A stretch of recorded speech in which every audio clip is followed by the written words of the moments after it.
Live from New Smyrna Speedway is the EastWest World Series presented by T&T Family Investments. This is the Racing Line Broadcasting Network.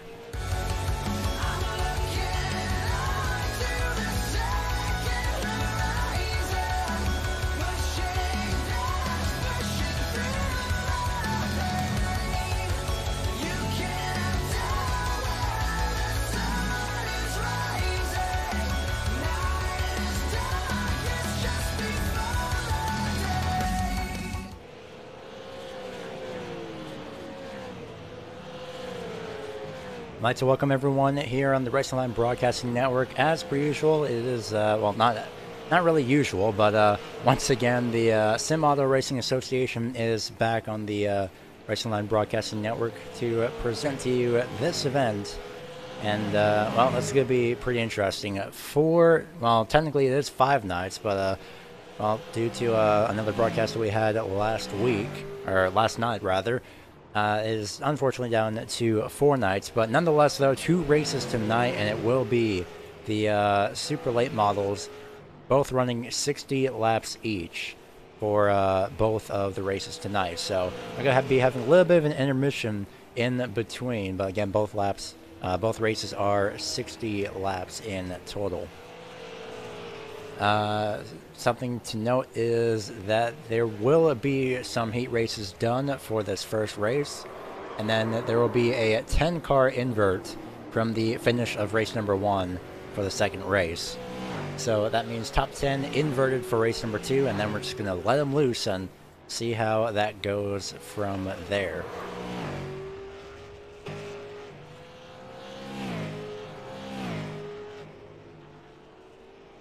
But as usual, once again, just like to welcome everybody. Thanks for tuning in as well. Hopefully tonight is going to be a pretty interesting event. I am bringing both the commentary and the camera work as well. I am Gary Weaver, bringing you double duty, essentially, as I pretty much enjoy, actually. We have 1 minute 20 seconds left in qualifying. We're going to see who is placed where for this first race tonight.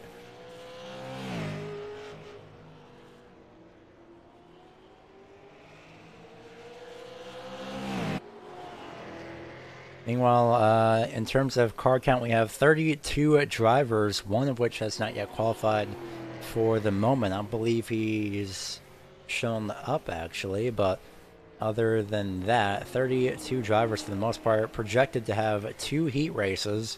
So we're going to be going through the final few drivers pretty quickly.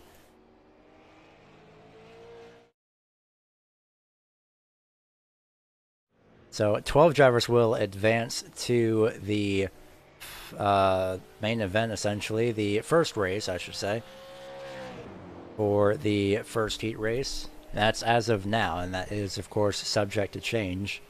Can't really see anything over on the timing screen, unfortunately, but if anything is updated, we will update you as soon as possible. So, qualifying is over. We're about to see who is going to start, excuse me, who's going to start where for this first heat race. It should be like, which this first heat race is 60 laps, which I believe is incorrect. But nonetheless, 60 laps, 12 drivers should advance. We're skipping the second heat, so I'm thinking it's just pretty much everybody from this race will make it in. But nonetheless, we will be going over your starting grid as Riley Stenjem starts in the first place position after qualifying on the pole. Second place is going to be Joe Schaefer Jr., just 1/1000th of a second slower on his lap time. So Stenjem in the 77 is already on the roll tonight. Devin Morgan in the 112 starts third. Ty Spearman fourth. Fifth place is Dallas Pataska, running out your top 5. Andre definitely gonna butcher this last name. Andre Fiorini Apologies if that's pronounced incorrectly. Starts in 6th place. Michael Goddard starts 7th. 8th place is David Kikorian. Justin LeDuc and Ryan Matthews start 9th and 10th, respectively, rounding out your top 10. 11th through 20th is going to be Ryan Doucette and Brian Helm. Those two start 11th and 12th. 13th and 14th are Sean Hatfield in the 051 and Adam Jocelyn in the 83. They start 13th and 14th. Drew Krybick rounds out the top 15. Kyle Souza starts in 16th. Derek Robinson starts in 17th, a usual, or should I say regular, on SARA commentary. Keith Jeffrey starts 18th. 19th is Dante Curtis, and 20th is the 17 of A.J. Rogers. Russell Brown Jr. starts 21st. 22nd is going to be Donald Clark. 23rd is going to be Chris Canfield, and rounding out the 24-car field here tonight is Fred Morrow. It was scheduled to have 32 total. 25th on back has not yet gridded for the time being, and I don't believe they will, so possibly some minor complications, but other than that, pacing is underway. 2 pace laps here as well, and gives everyone the chance to cool their adrenaline just ever so slightly. That is, if they can cool their adrenaline for 60 laps in the heat race. I don't think that's really possible.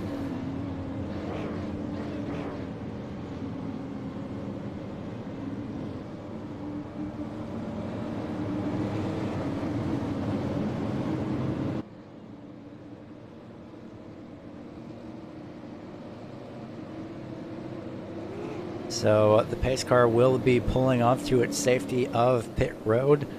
Going to leave the field in control of the number 77. Pace car pulls off. Green flag is out. We are underway at New Smyrna for the first heat race, which I believe could be the actual race, so I may have interpreted that completely incorrectly. But that we will get a confirmation on that in a few moments as soon as possible. Spearman looked to the inside for a few moments, and everyone is quickly single file, as unless there's 66 of David Kikorian, he's stuck on the top side trying to get around, trying to defend his 8th place position against Jason LeDuc. LeDuc says otherwise. He's trying to get up into 8th place, but for the time being, these two are pretty much evenly matched. Ryan Matthews on the inside of the 66. Kikorian just got to the top side of the 27. So Ryan Matthews trying to advance his position as Kikorian is slowly starting to fall back on the top side.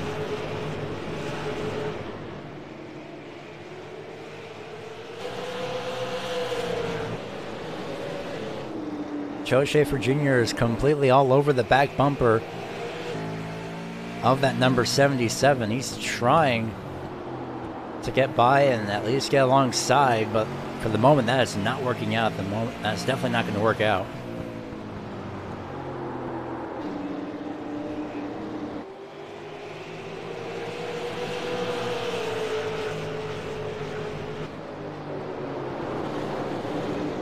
And yeah, so this actually is the first race. So apologies for the slight confusion there. I saw a heat race and immediately assumed it was a race to get in, but 10 drivers. Oh, never mind, actually, as Dallas Patasco is a little bit sideways off turn number 4, so this is the first race, so apologies again for that confusion.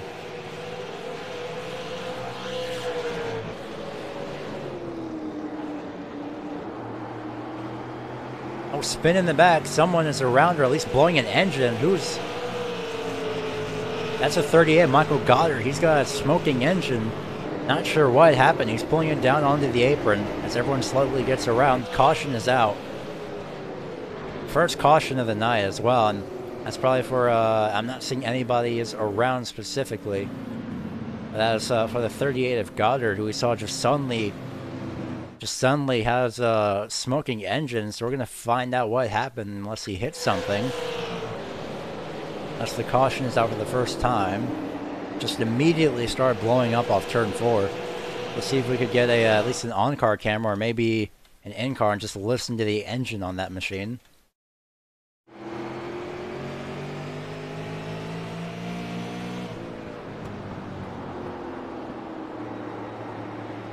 This is when it started blowing up. I don't know what happened. Suddenly it just started blowing up from the 38, so first caution of the night.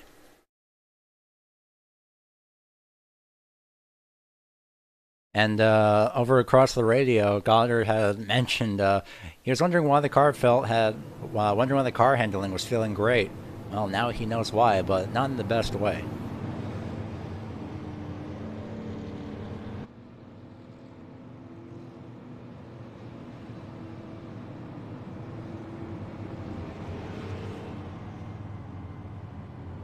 So pace car lights will remain on for the time being. 50 laps to go in the first race.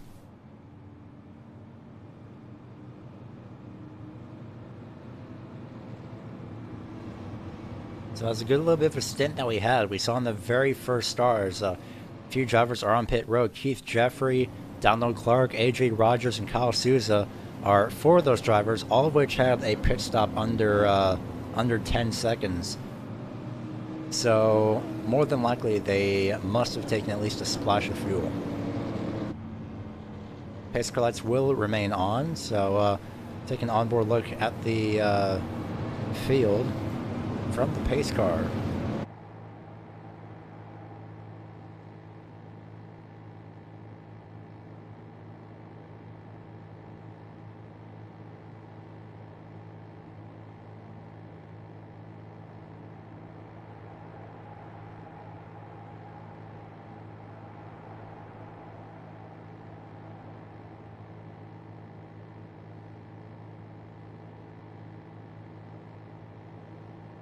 This time by, lights are out. A little bit of a cloud cover on the racetrack. This could, if this does last for a majority of this race, this could cool down the racetrack ever so slightly and maybe give a little bit more grip to some drivers that have actually set up their cars for some type of a temperature change.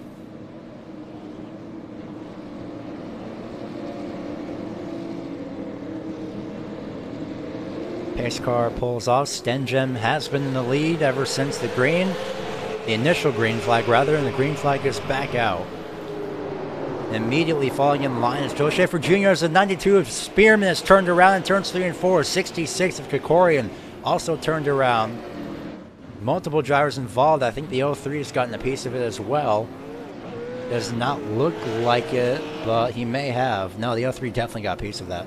And the 66 is pretty sideways, so that thing has really been beaten around.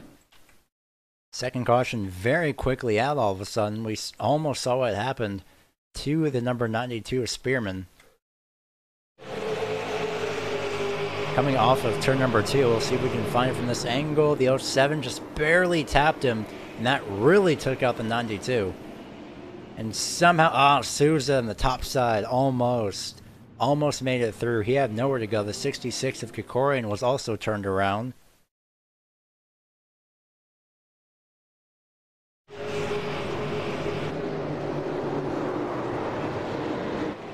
There goes the 92. The 051 also got into the back of him as well when Krikorian had, definitely some contact in the 03. But the 051, Sean Hatfield, they got into Krikorian when trying to avoid that. And finally from the onboard of the 03, that's Chris Canfield. He definitely got a piece of it. Nowhere to go. There's, the 53 had also gotten turned. That was Dante Curtis. So 3 drivers turned around within 1 lap. Everyone was quickly scrambling for position. We're going to see what happened to Curtis here. Oh, he just got tagged by the 26, heavy into the outside wall. Oh my goodness. That's definitely a race over. At least a tow back into pit road for that 58 machine. Or sorry, the 53 rather. Well, I remember top 10, top 12 I believe technically advanced, but the top 10 drivers are inverted.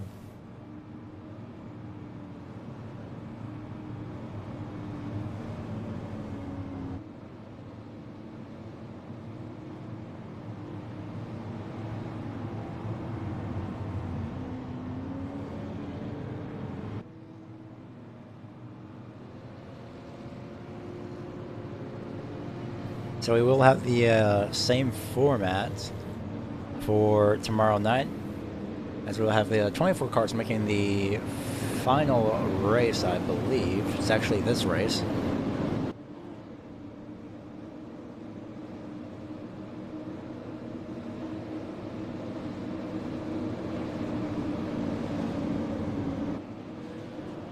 So the field is lined back up as the lights are out on the pace car. Coming into 41 laps to go this time by. Green flag early on. This is 77 of Stenjem, and again, Schaefer Jr. is riding right behind him. Quick momentum loss from Protaska in the 23. He hangs on for that 4th place position. Meanwhile, side-by-side battle for 5th, 6th, and, well, more like, oh, going to hold off on that because Jason LeDuc just got a little bit loose off turn number 4, and he's still trying to attack for that 4th place position. Sorry, 5th place actually, as Andrea Fiorni is now in the top 5.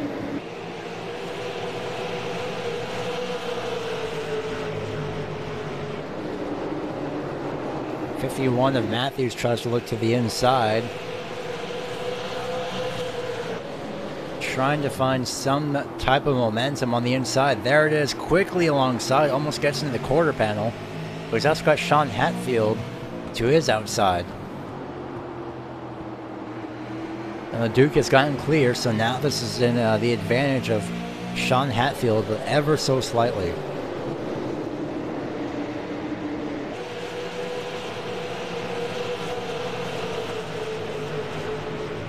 Back to single file now as Matthews comes out on the top of that exchange for 7th. No other drivers I'm seeing on the timing screen are side by side, and right when I say that, the 12 of Krybik tries to make a move on Robinson. Nothing happens there over in turns 1 and 2. Sorry, turns 3 and 4 rather.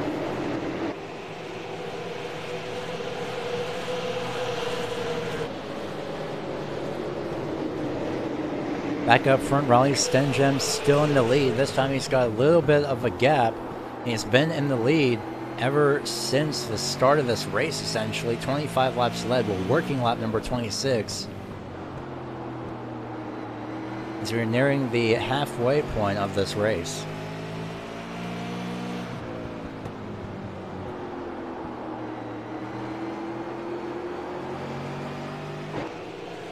Closest battle on the track looks to be possibly over in the back between Ty Spearman and Keith Jeffrey. Yep, there it is. Spearman and Jeffrey side by side. This is for 16th place. Oh, someone off the corner. That's Donald Clark in the 18. He's going to quickly take it off the racetrack. He spun out, lost it. Back to the battle between Jeffrey and Spearman, though, as they're still side by side. Spearman inside the 92. Outside is Jeffrey in the 88. And loose off the corner, tags the 88. Somehow they both managed to keep it going forward. Spearman slid up into the 88, and somehow Jeffrey manages to hang on to that, taking the low entry impromptu as well into turn number 1, and he hangs on to 16th for the time being. That's great driving by that 88. Meanwhile, the 112 of Devin Morgan is, well, under fire. But then again, the entire top 4 is under fire by, well, each other, as we are halfway. 30 laps completed. 30 laps to go. As the top 4 is now Stenjem, Schaefer Jr., Devin Morgan, and Dallas Pataska. It's going to essentially end up being a 4-car battle for the lead. It already is, but the question is who's going to make the move as soon as they can. Who's going to make the move first?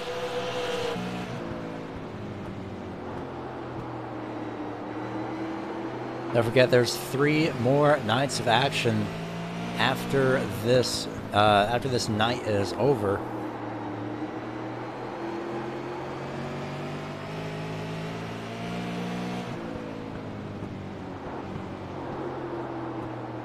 As we're running on board a few drivers in this race, Krybik being one of them. He is back in the 12th place position, appropriate enough for his car number, which is the number 12. We're going to head back up to the top 4 because, well, this is going to be quite interesting. So tomorrow night on Wednesday, Thursday, and Friday, we have the Twin 60s in the Modifieds. The Super Late Models have 75 laps. As well, after that, Thursday, it's going to be the Super Late Models for 60 laps. Tour Modifieds take to the track for 125 laps. And the Modifieds on Friday have another 60 laps, and the Super Late Models go for 125 laps. Of course, after this Super Late Model race, we have the Modifieds once again for another Twin 60. So everyone is going to be putting in just about 1,000 laps or so.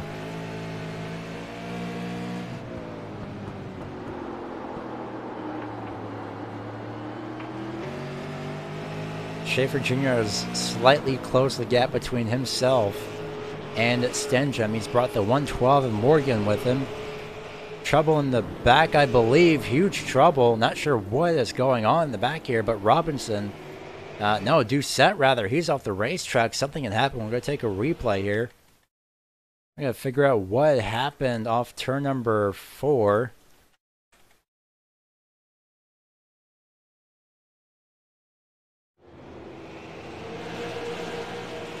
Oh man, Doucette is the second driver to have blown his engine.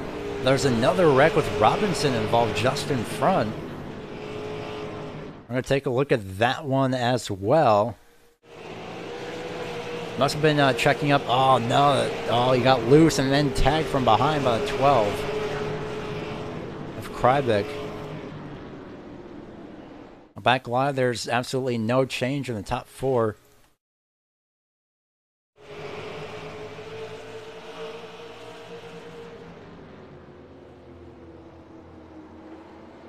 Although the 6 of Schaefer Jr. is trying to get as close as he can and just loosen up the 77's back bumper.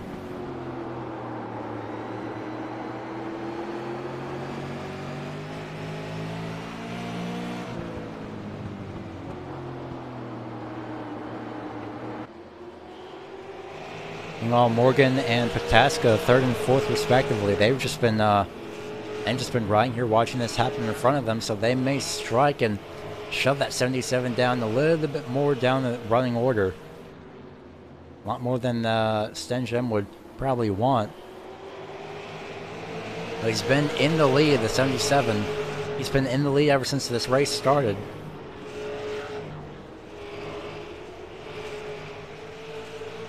And he's definitely showing that he deserves to get this win.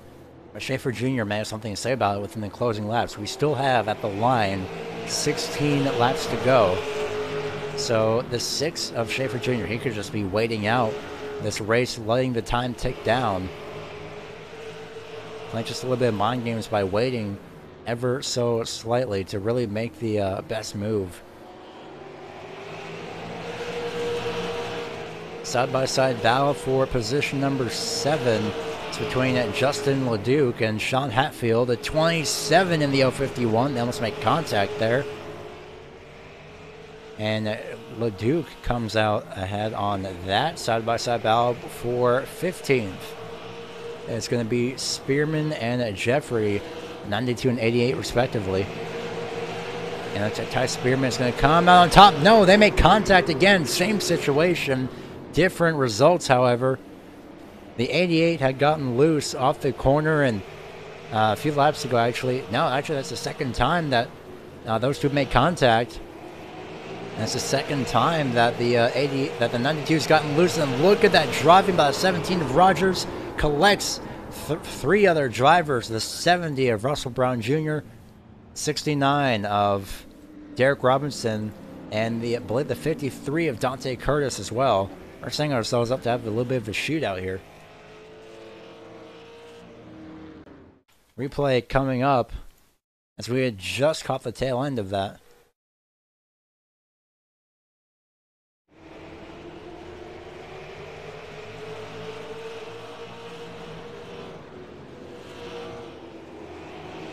So the 17 Rogers gets loose in front of the 69 of Robinson. There's the 53 being collected, and the 70 of Russell Brown Jr. barely gets a piece of it. Almost touched the 69 of Robinson as well in the process, and trying to avoid him as well. We're going to take an onboard look from the number 70.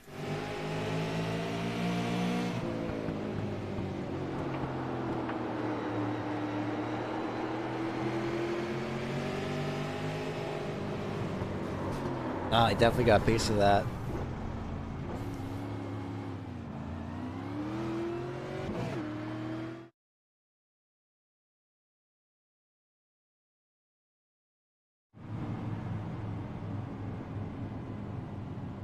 So now the question is, what will Joe Schaefer Jr. do, and will Devin Morgan do anything? Because he's going to be restarting directly behind the leader of the 70, our current leader.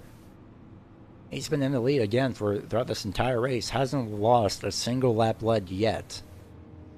And I say yet because, well, that's obviously subject to change anytime between now and the finish of this race.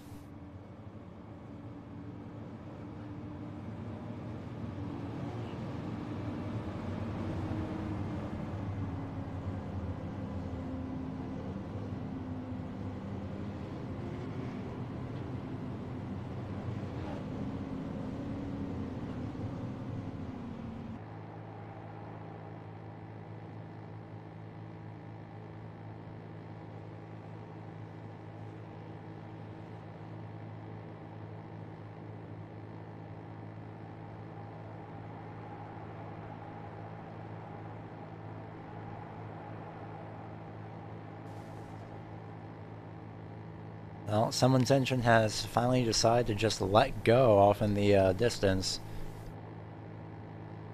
As the 1 to go signal is given, we'll have at least one attempt for this race, or for this race restart, I should say, for this little bit of a shootout that we have going on. Restarts have been set to single file by the looks of this.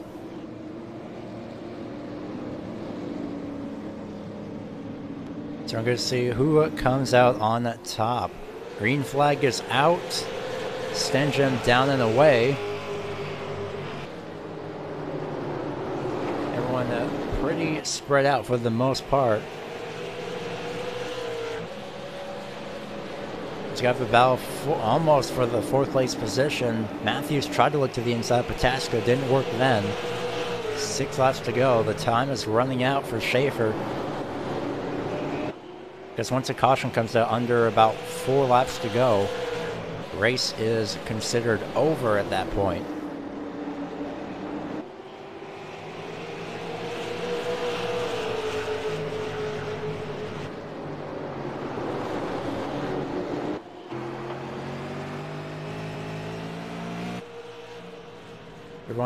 Everyone is very quickly back to single file, and we can see from here, for the most part, everyone is single file. There is a battle in the back, but we're definitely going to be keeping an eye on this battle, at least this brewing battle, for the 1st place position. But we'll take a quick look back. May have been Brian Helm on the inside of Fred Morrow. Sorry, Kyle Souza on the inside of Fred Morrow.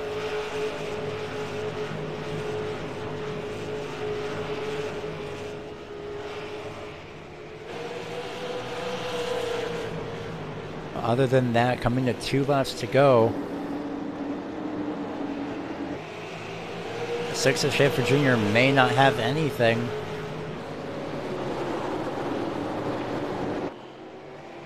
We'll find out on this final 1.5 laps as Stenjum takes a little bit of the outside wall with him off of turn number 2.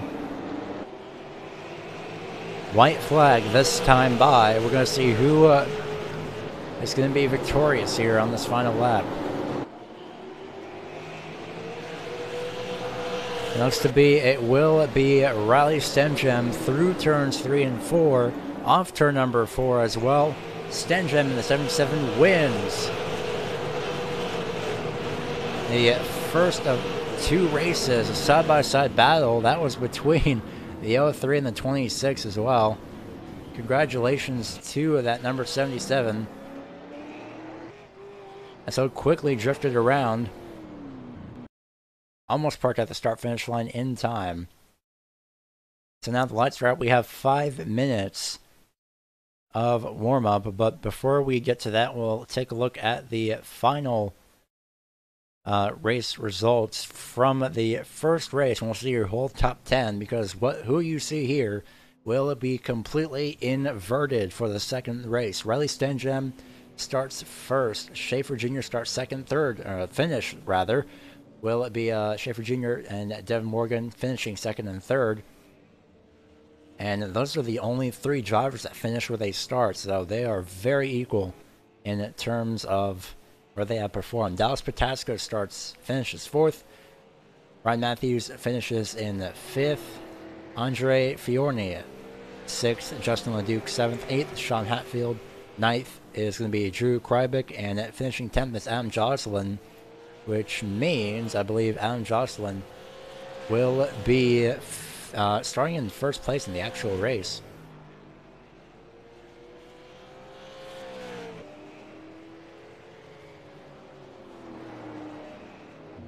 So we'll see if we can get a few drivers interviewed, possibly.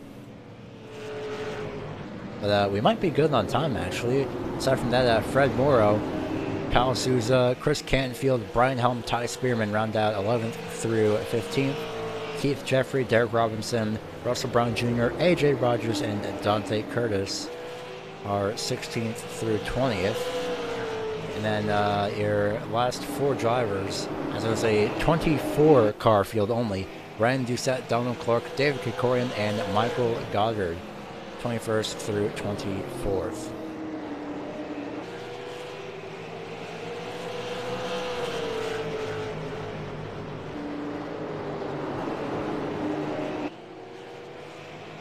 So now the fun will officially begin, as everyone is slowly starting to make their lap times known, and we'll see who cycles out to where, as some of these drivers actually have already made their way into the main event. Ryan Doucette is one of them. He just had the pole time and practice here.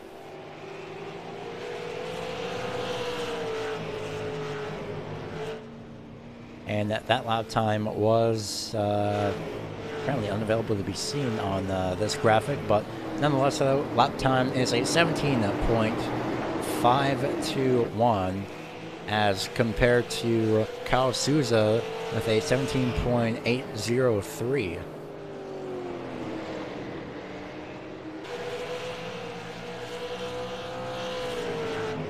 Sorry, actually, Kyle Souza's best lap time was a 17.554. That graphic shows the previous lap time of drivers that have made their laps.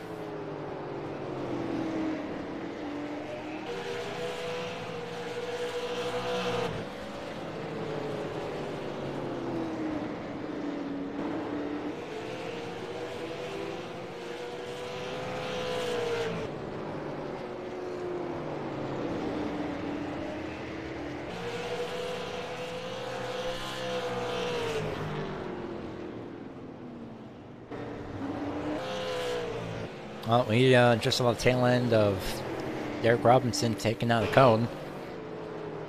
David Kikorian also making his rounds on the racetrack, and something for Ryan Doucette to pretty much hold his title for about the entire year. He is the one of the 2018 Fall Brawl winners, I believe, actually, for the street stocks over at Volusia, the dirt street stocks.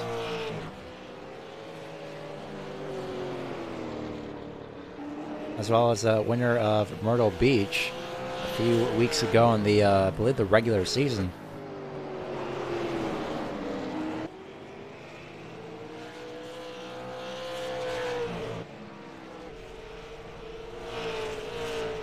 So 30 seconds left in practice, and we can see how much different this race is going to be. And the race is definitely going into the night, more than likely.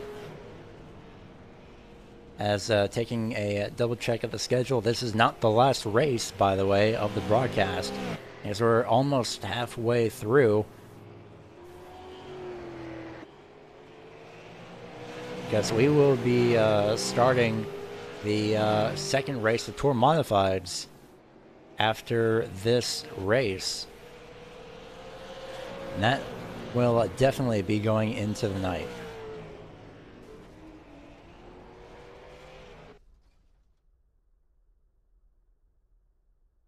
So we will now see who starts where, provided and hoping that this is correct, and it is. So, invert of the top 10 has Adam Jocelyn and Drew Krybick starting first and second for a 24 car field here tonight. Third and fourth is Sean Hatfield and Jason LeDuc. Fifth and sixth holds the 07 rounding out the top 5. And the 51 of Ryan Matthews. Dallas Pataska starts in 7th place. 8th place is the 112 Devin Morgan. Rounding out the top 10 is Joe Schaefer Jr. and first race winner, or at least first race of the night, I should say, is the 77 of Riley Stengem.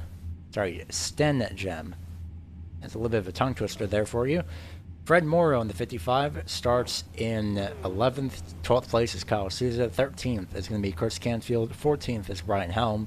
Rounding out the top 15 is Ty Spearman. Starting 16th is going to be Keith Jeffrey. Starting 17th is Derek Robinson. 18th will it be Russell Brown Jr. 19th and 20th holds AJ Rogers and Dante Curtis. Ryan Doucette and Donald Clark start 21st and 22nd. Rounding out your 24-car field here is going to be David Kikorian and Michael Goddard.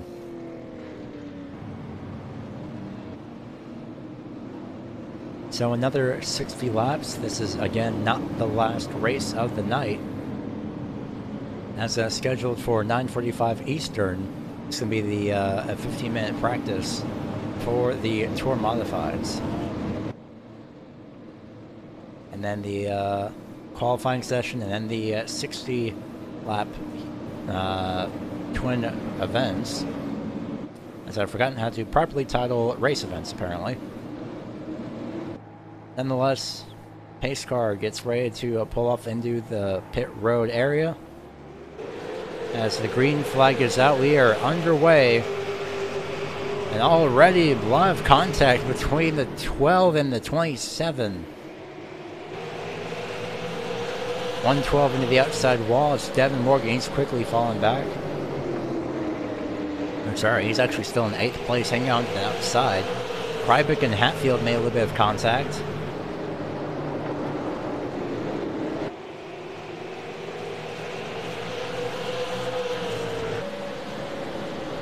There is a battle side by side now for the 4th place position. Ryan Matthews actually, nope, that's way farther back. That has quickly sold itself out, essentially. So that's between Schaefer Jr.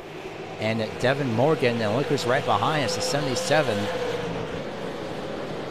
He's almost made a little bit of contact with the back bumper there, but he is managing to, again, just somehow hang on.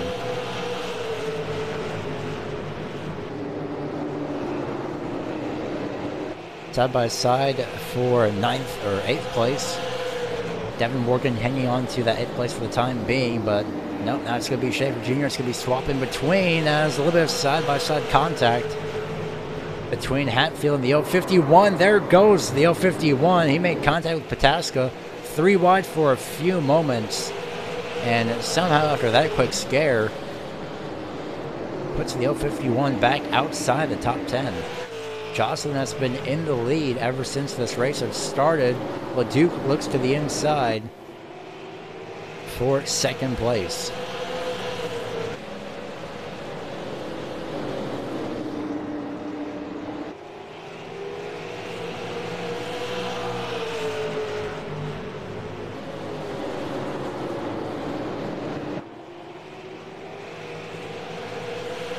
these two drivers will be staying side by side for quite a long time at this rate, as neither of them are going to be giving up some type of room. There it is. Krybic is around in front of 27. They take each other out, more than likely unintentionally. Just close racing for sure. As well, that's what happens when you get close racing, as the replay is now up on the screen. We see the 27 just slide up ever so slightly. More than likely, it looks like the 12 had just stayed low to try and protect that top side, but unfortunately, that just was not the case.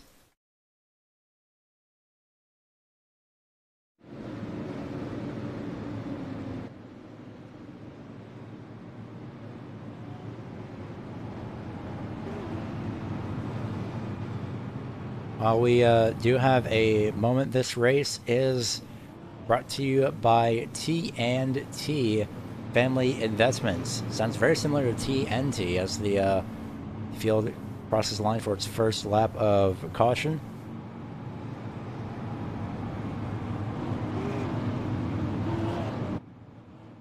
And in the meantime, as trying to look through the information, there it is.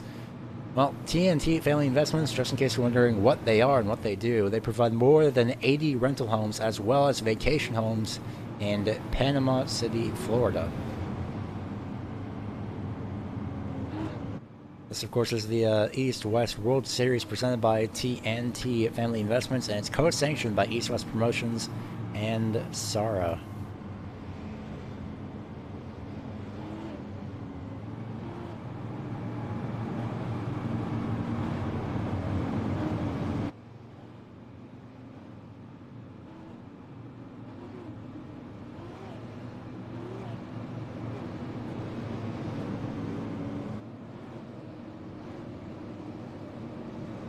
So 50 laps to go, 49 at the line.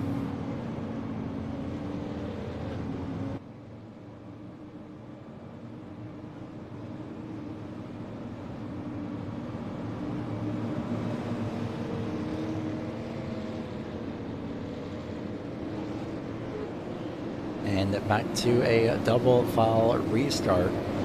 So it looks like Adam Jocelyn is going to be starting on the inside. Outside is Ryan Matthews. Dallas Pataska third. Fourth place, Andre Fiorni, and rounding out the top five is Joe Schaefer Jr.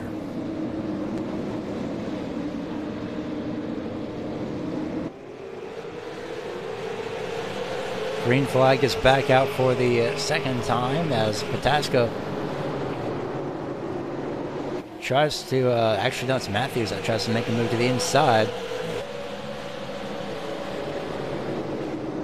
Somehow, some way, Matthews is going to find a way around, but we'll have a side-by-side battle in the meantime between Morgan and the 112. Sorry, the 112 Morgan, the 7 of Souza, as he gets a little bit loose off the corner of turn number 2. Somehow manages to stay on that.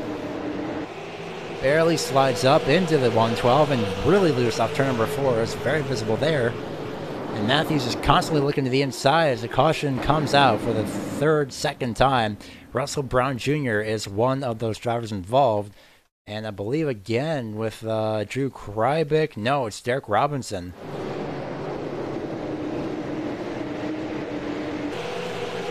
Off turn number 4 and just got loose or tagged from behind. Hard shot to the inside.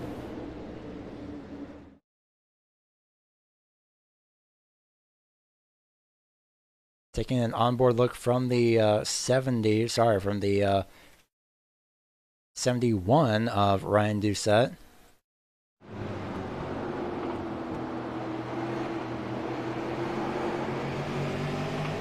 Now he just got loose off the corner.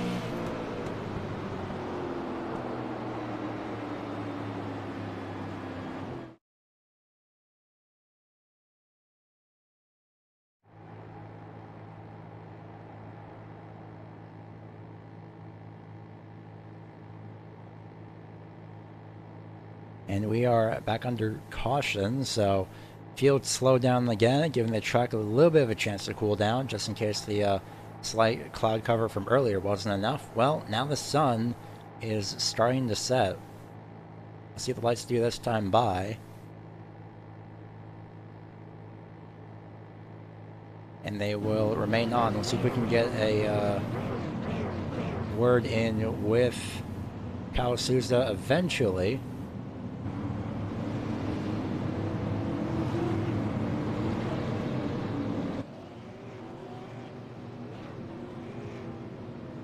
But appropriately enough for his car number, he is in 7th place.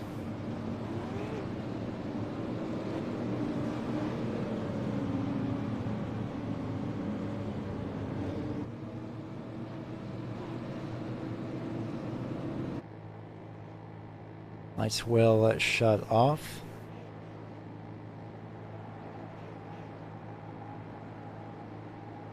We'll see who will be starting where.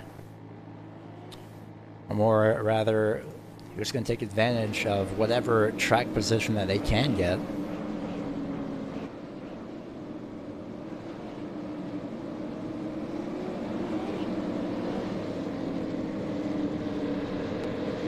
Off the racetrack goes the pace car. On the racetrack is the green flag. Pataska immediately tries to look down to the inside lane, and well, that's not going to work out because Matthews is going to be trying to take that for the 83. And Pataska tries again as well, almost hits the back bumper somehow. Manages to hang on to it as Adam Jocelyn is pretty much under fire from anyone and everyone on the racetrack. Looking on the inside off turn 2, does not work out for the 51.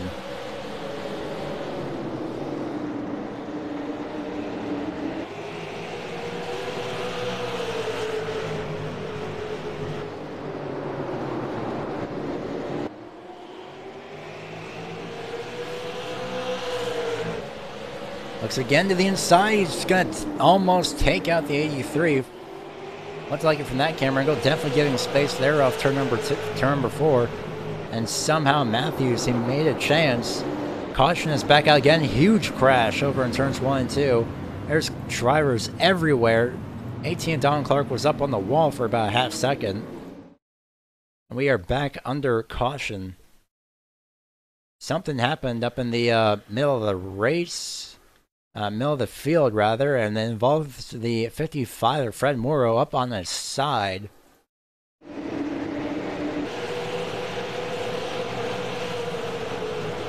My goodness.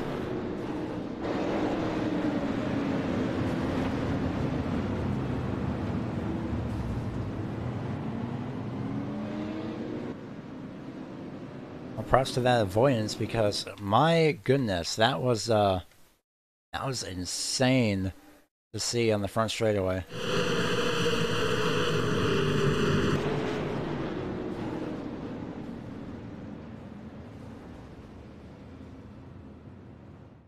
Well, multiple drivers involved, and still remaining in the lead is going to be Adam Jocelyn. He's been in the lead pretty much ever since this race started, so a similar pattern to the 77 of Raleigh Stem Gem, who is taking over 7th place from Kyle Souza.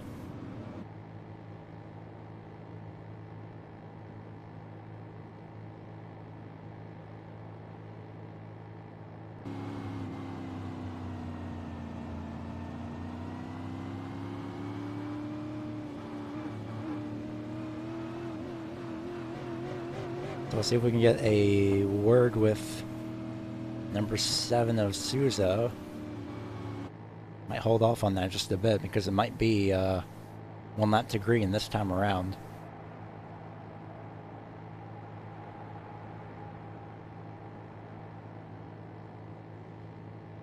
But when we do, we'll definitely ask him about how the track is handling and what he's dealing with. Lights will remain on, so it is 2 laps to green, I believe, so let's ask him about that real quick.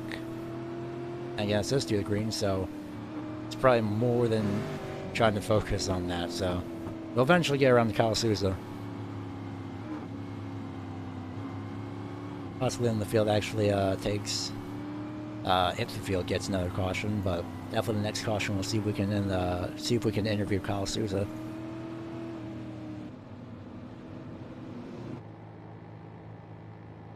There's never really an accurate count to see when the caution lights are going to shut off, so that's why there's a little bit of a delay, as race controllers decided to say, you know what, everyone's going to be starting single file for now.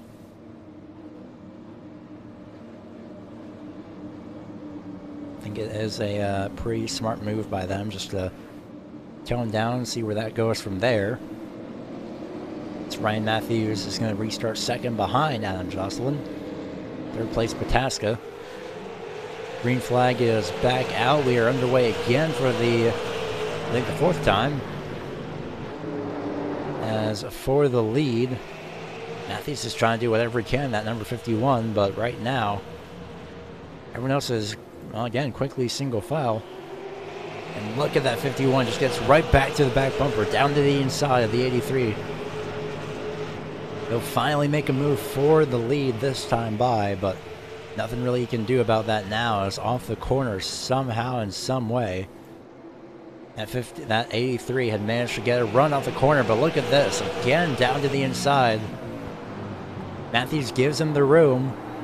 He's got that launch off the corner.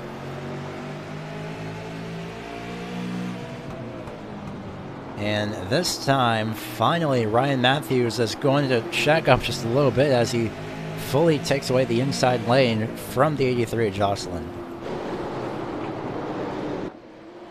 Side by side, halfway, and could that be the last lap led by Adam Jocelyn? 31 laps led at the line this time around. Oh my goodness, I think it was Jocelyn. We'll see what the count says. At the top of the screen says Jocelyn. These two are side by side, and Pataska is going to have to go with somebody in some direction. He's got to choose the line. They make contact and somehow across the line. That had to have been the 51. And it was. Ryan Matthews has taken over the lead that time by. And somehow, again, they still make contact. And finally up the racetrack. Down to the inside as the 83 of Jocelyn gets heavily shuffled back. Turned around. Contact in the 07.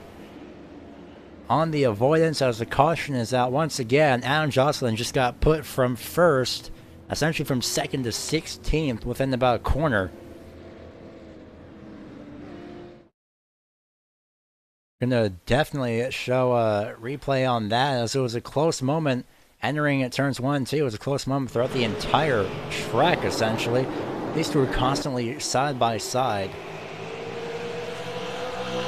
Contact there entering the corner. 51 slides, trying to save it, slides up. And off the corner, 23 moves up to protect that line, and Morgan just calls it way too early. And the 07, unfortunately, makes a little bit of contact, trying to avoid that. Well, good news for Kyle Souza. He's back in 7th in his number 7. Instead of the 77 in 7th.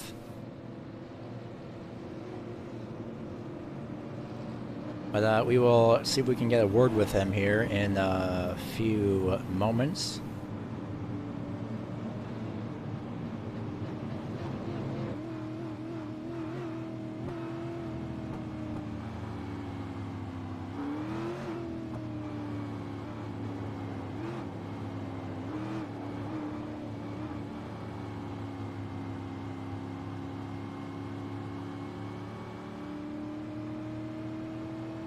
All right, Kyle Souza, do you have us? Yeah, I got you guys. Well, how's it going there over on the racetrack, especially since it is a little bit, a little bit dark and the sun is set? What's the comparison there with the temperature and the handling? Yeah, since the last race, the track's got a lot more grip.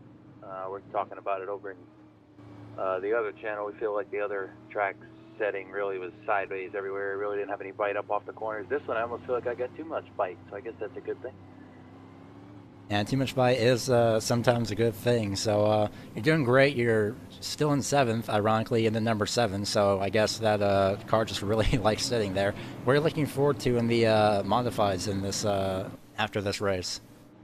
Yeah, I'm looking forward to Modified too. I think we got another great piece for tonight. We were really happy with it last night. Obviously, winning the race, so I think it's going to go well. We'll see, though. Never know what's going to happen. You never know. Well, thanks for your time. We're going to go ahead and let you go. Good luck on the rest of this race and the modifieds. Thanks, guys. So that was Kyle Souza in the number 7. Thanks to him again for his time. Perfect timing as well, as we get the 1 to go signal, still single file. We may just remain that way for the rest of this race.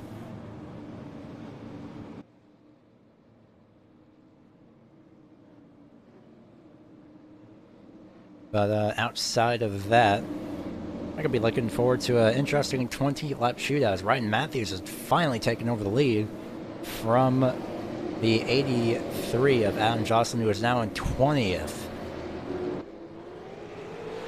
Green flag is out, back underway. 20 laps to go.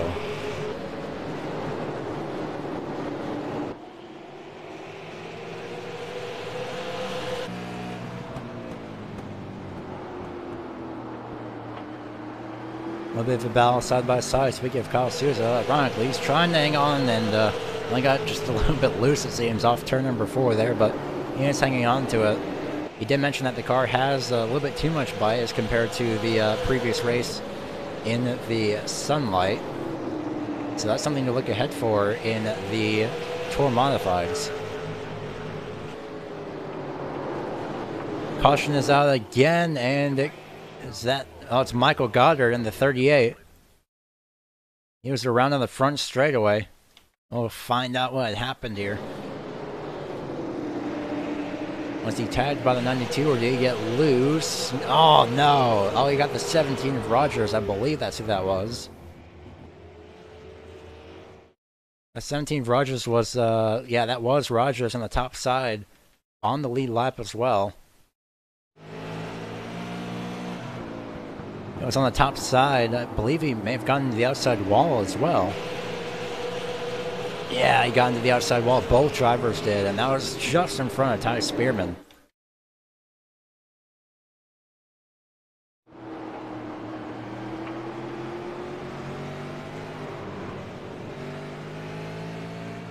Great avoidance by Spearman there to avoid that.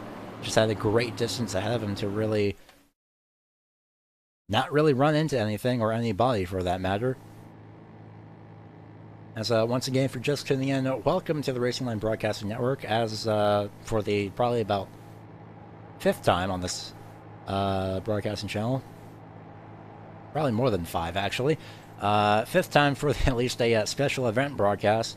And this is the SARA Racing Association. Definitely said that incorrectly. This is the Sim Auto Racing Association, also known as SARA. They and EastWest Promotions have partnered up to give you the EastWest World Series presented by T&T Family Investments. And again, we thank you for tuning into this race. As this is essentially a 5-day event, and this is one of those 5 days. Last night we had a prior broadcast scheduled, so we're bringing you the following 4 of 5 days over the essentially over the next 3 days at this point, as we have the Tour de Modifieds up next after this race is complete, and then we will also have 3 other days of racing action here.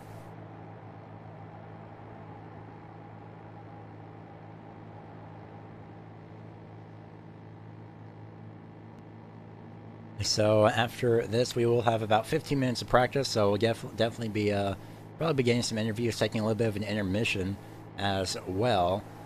But until then, we will also have 2 laps of qualifying. 24 cars total will advance to both races, as the top 10 invert happens as well in the modifieds.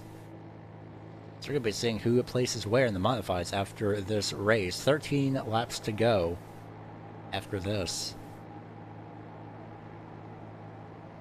Sorry, 12 laps to go after the pace car pulls off the racetrack.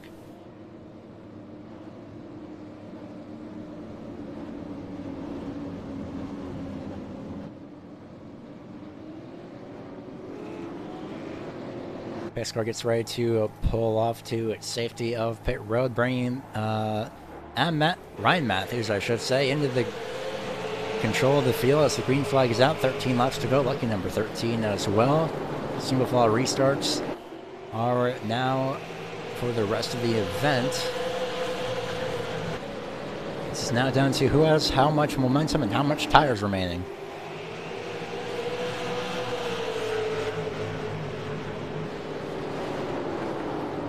Look how close Pataska is on that back bumper. Tried to look to the inside, trying again. Somehow, half a lane, a little bit of a bump, it seemed, over in turn 4. And somehow, Matthews is still remaining in the lead for the time being with 10 laps to go. Definitely protecting that inside line at all costs.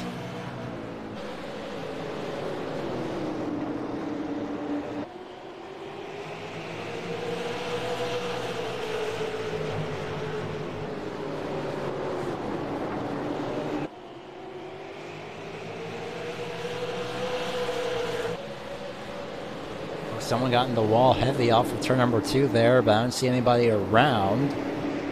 Someone has definitely taken a hard shot to the outside on their right side door. And Matthews slides up ever so slightly, looks to have slowed up. He'll hang on to it. But Pataska is still attacking, and Devin Morgan is just sitting here over in third, just acting like this isn't even happening. He's just waiting for the right moment to really get by one of these two drivers, or maybe even both. 6 laps to go up the line. Pataska looks again to the inside and still can't find a way there. Loose off the corner is Matthews and Pataska as we right on board with him. Finally down to the inside is Pataska in the 23. And somehow Matthews is pulling away. Not really pulling away, but hanging on to that lead. As he's been in the lead for 23 of these 60 laps after taking the lead away from Adam Jocelyn, who is unfortunately retired at this point 10 laps ago. And caution is out. Is that the race? That may be the race. Caution is out, however, for 12 of Drew Krybick. Somehow he's heavily damaged off turn number 2.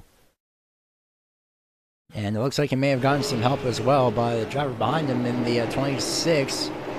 Just way too quick into the corner. That's Brian Helm. Definitely not intentional from that 26, because Brian Helm has, he tried to move out of the way at the last second.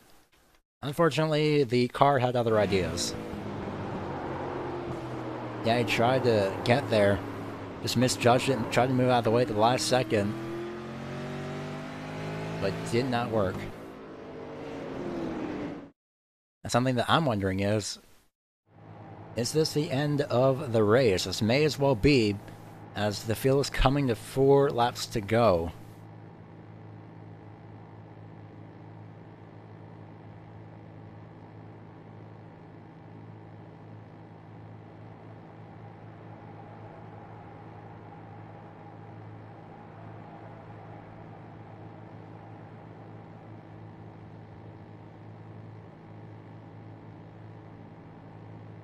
So lights will remain on with 2 laps to go. That means the race is definitely over at this point.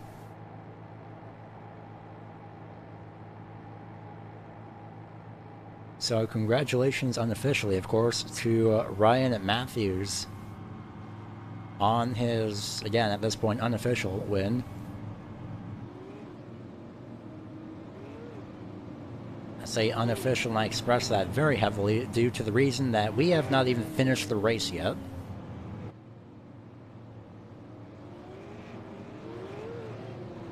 So white flag this time by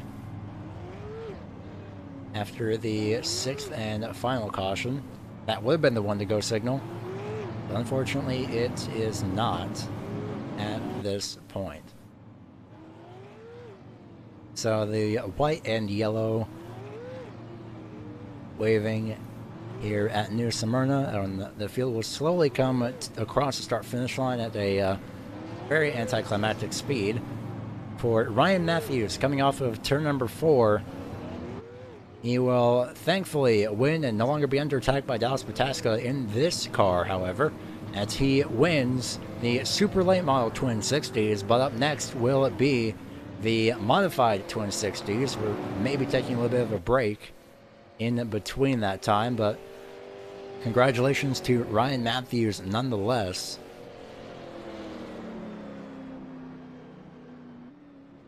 As the standings at this, actually, well, wait, after this race, as Ryan Matthews on top, Dallas Pataska in second, as Matthews just barely took a piece of the corner off.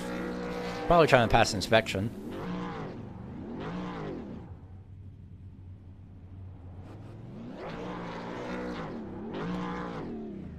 Well, Ryan Matthews, Dallas Pataska, Devin Morgan, your top three. Joe Schaefer Jr. finishes fourth. Finishing top five is Rally Stem Gem. Andre Fiorni, Kyle Souza, Chris Canfield, Sean Hatfield, and David Kikorian are 6th through 10th. And look at Kikorian. He started in 23rd, ends up finishing 13 positions higher in 10th. Amazing, amazing job. Ryan Doucette finishes 11th, 10 positions up. Justin LeDuc falls to 12th. Dante Curtis 13th, 14th. Ty Spearman 15th is Brian Helm. Keith Jeffrey, AJ Rogers, Drew Krybick, Adam Jocelyn, and Michael Goddard finish 16th through 20th. Adam Jocelyn unfortunately getting the worst of that, along with Drew Krybick. And the final four are Donald Clark, Fred Morrow, Russell Brown Jr., and Derek Robinson at 21st, 22nd, 23rd, and at 24th. This is not the end of any type of this broadcast, because up next is going to be the Tour Modifieds. So stay tuned to the Racing Line Broadcasting Network. We will be back with the Tour Modifieds for their Twin 60 event coming up in a few moments. Don't go anywhere.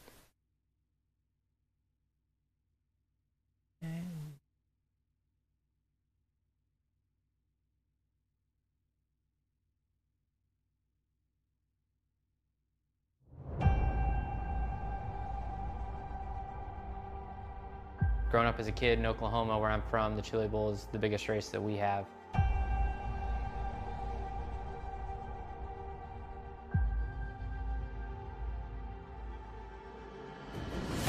The Chili Bowl has kind of been my favorite race of the year.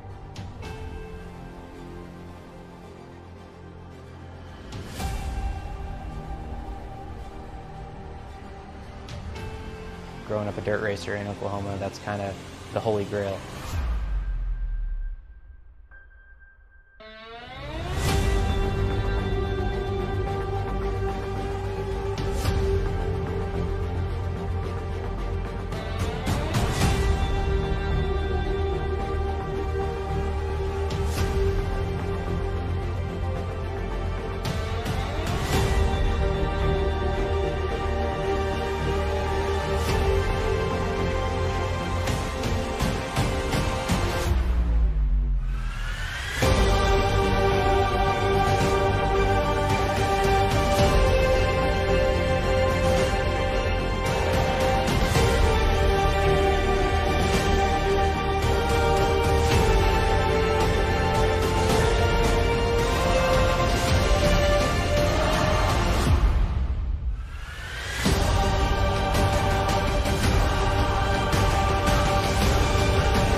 Back live at New Smyrna over in a little bit of a radio version, essentially, at this point, as, well, we will have Rally Stem Gem here. He is standing by. Congratulations, Rally. You won the,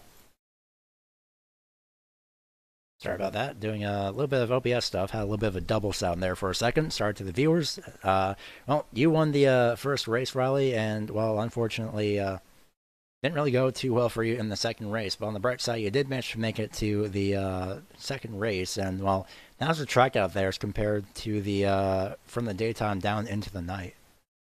Yeah, so the first one we were pretty decent. Long run we were a little free in. We had better drive off than Joe. That's what helped hold on. We got some work to do for the longer races at the end of the week. Second one we were a little snug, dodged some wrecks. We went 10th to 5th, so I think we're still high point guy on the night. So we're just hoping to top 5 them to death and hopefully come away with the championship. Yeah, that's definitely going to be the best thing, especially after all this racing. Have your shoulders gotten sore yet? Is my question, actually. Not too bad. We got 2 more 60s left in the modified. I actually feel a little better about our modified, so hopefully we can get another win there. Yeah, I'll probably get you by the end of the week then, but Yeah, yeah, we got a definitely. lot of racing left. It is worth it though, because about how many laps have you guys complete? Just as a rough estimate, I'd probably think about what 200 at this point. About 200 last night and 120 so far tonight, so about 350 maybe. Man, so that's far. Definitely talk about endurance, except on the road or oval, man. Anyways, before we go ahead and let you go, get ready for the modified race. Anyone that you'd like to give a shout out to or thank for your first place finish? Yeah, Mark Logan put me up about a year ago running the Wolfpack, and he was pretty much a modified guy. And Ty Majeski kind of put me together with him and got me hooked up with him. And now that we started running the super late, and Ty got us kind of close on the super late, and Mark's kind of taken over from there, and we've got some good pieces. Also, Ed Clark helped me out tonight. He was on the spotter stand, kind of keeping me cool, helping me out with lines and seeing where people were gaining on us, see what I could do a little bit better. And then all of my teammates at Wolfpack Motorsports. Well, we are going to go ahead and let you go. Congratulations once again on your first race win, and good luck for this second race. Thank you very much. So that was Rally Stem Gym, and up next is going to be Ryan Matthews here in a few moments. I see he's won the most recent race that we have done. Ryan Matthews, do you have us? Yes, sir. Well, congratulations on your second race win. You made it through both races. Of course, you still have 2 more to go. So there is that. But on the bright side, though, you did manage to make it through. How was the car handling from day into the night, the comparison of the tire wear, and especially those final few laps where you were under attack from Pataska, and somehow you managed to defend and hang on to that win? Yeah, the first race we were just trying to follow our teammate Justin up to the field, and we ended up doing that. And then the car was good, a little on the looser side, but I was able to stay in the throttle really hard and get that good drive off. And then the second race, we started 6th, I think, and got up to second by like lap 15, and battled hard with Adam for the lead, door to door. And then unfortunately he got wrecked. I'm not sure what happened, but after that, I was just really trying to set sail, but the car really started to get tighter as the sun went down and the track cooled off. And I think if we had a little, like a click or 2 more rear stagger, we would have had that more rotation that we needed. That so Dallas wouldn't get to us, but that tight center really hurt us. But we were able to hold off Dallas for the win. Yeah, it's great that you managed to hold off just until that caution came out. Pretty sure you were heavily relieved as well, but on the bright side, you did manage to make it to the end. So anyone that you'd like to give a shout out to for your second race, well, not exactly second race win, but your race 2 win for the night? Yeah, I gotta thank Todd Kirkwood at S&M. I mean SMS. Sorry, my dad at S&M Auto Service. All the boys at Leduc Matthews Racing, Justin, Chris, Jacob, Daniel. They really helped me out, and I just wanted to say, free 21. He ain't do nothing wrong, but I appreciate y'all putting this thing on, and it's definitely a fun race. Well, we are going to go ahead and let you go. Congratulations once again on your race win, and good luck out there for the modified race. Thank you, sir. That was Ryan Matthews' second race winner. No, not second race. Well, yeah, in a sense, second race winner. But we are just going to be waiting a little bit for the second session to come up. So until then, we're going to be saying a little bit of a tentative countdown. As again, these things do take time to set up. So props to everyone trying to work on that. I may be missing something actually, completely entirely, but in fact I am. So we will be getting the regular picture up in a few moments when possible. And yep, definitely session was already loaded up. So we'll have your picture back, and we'll be back in just a few moments' time. No commercial, but we will have this picture up for a few moments.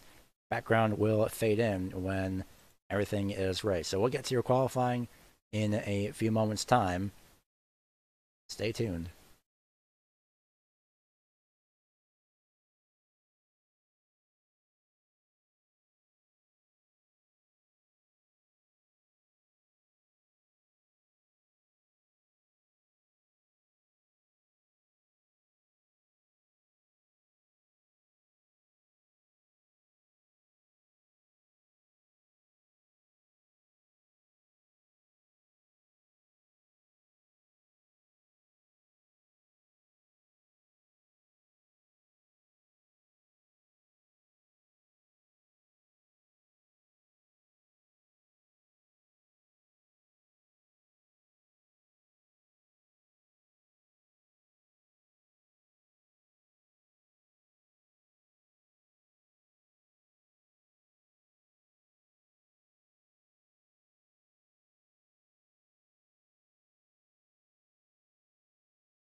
And we are back live once again, even though we haven't really left, but we're back for the second race of the night.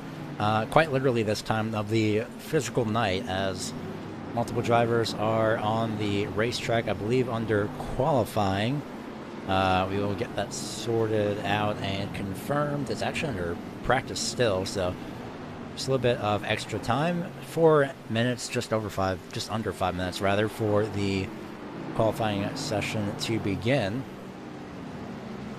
So we had Ryan Matthews win the second race of the night, and we also had Riley Stenjem win the first race of the night in the Super Late Models. Ooh, some heavy issues there. All right, then. While that gets sorted out over on this end, I'm going to hope that everything stays how it is, and nothing's going to break on us. So if that did, then that'd be I apologize in advance if anything does break. I will say that. So if the broadcast feed suddenly just cuts out, apologies. The only time that should suddenly cut out is by the end of this. So everything should be a-okay.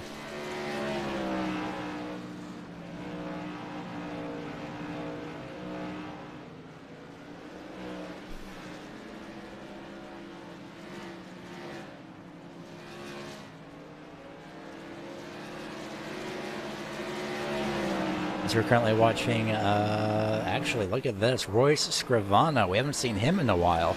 I think we've even seen him since the, I haven't personally seen him since the Fall Brawl a few weeks ago, a couple months ago even. So that is pretty interesting. Scrivano is making a little bit of a return, 3 thousandths of a second slower. It's going to be Joe Schaefer Jr.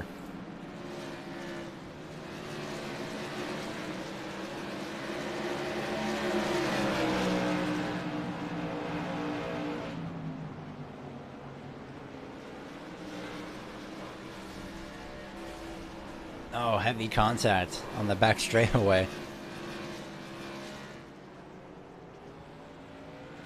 We'll do a little bit of a full reset here of our overlay, as that's slightly breaking, but at least it's fixable. But nonetheless, though, we will constantly bring you as much action as we can, hopefully uninterrupted, definitely uninterrupted, aside from in between races when we're not really doing anything, actually. So once again, the final race of the night, final 2 races of the night rather, 60 laps each for both races.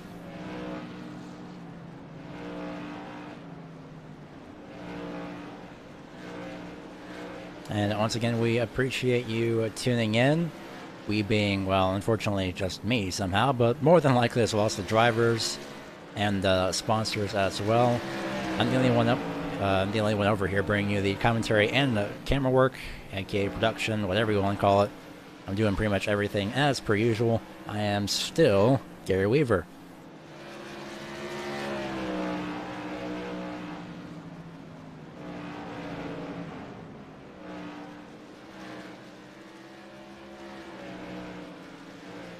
So the final few minutes, about a minute and a half rather, is starting to tick away. And someone's spinning off the corner. That's something else to watch out for. As we have projected 29 drivers here. Pretty much 29 in total. So that means we're going to have 5 drivers not make it into this event.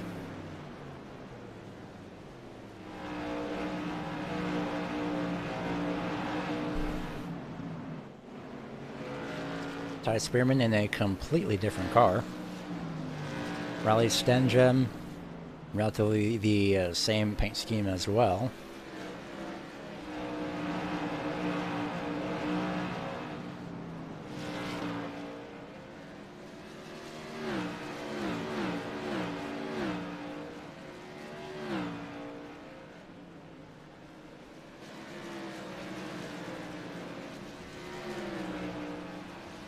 Someone's up over on their roof, so that's not going to be a fun time for it's probably not going to be a fun time for some of these drivers. Racetrack has completely cooled off as compared to the daytime, as well as the fact that it's going to be complete, not really insanity, but it's going to be insanity on these tires at the very least. Once again, this race is brought to you by not only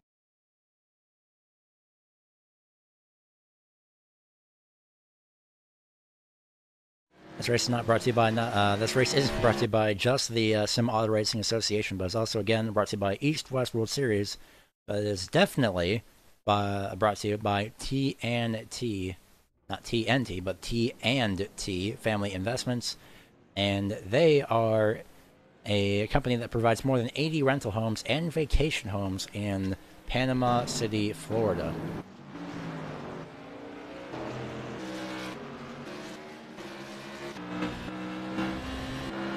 So quickly working on just a couple of onboard camera angles for the time being.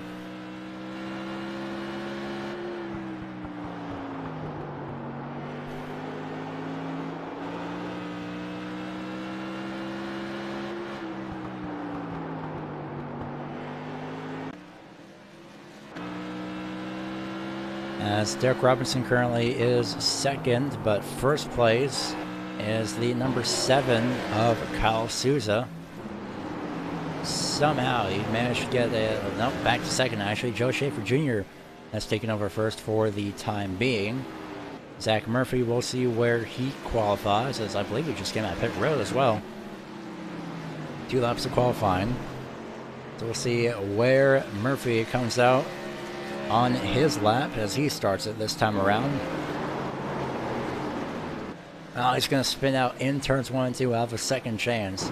Tyler Chadwick just exits pit road. Jeffrey Harden is going to make his way around and complete his first qualifying lap. This time by, he will fall under the 21st place position.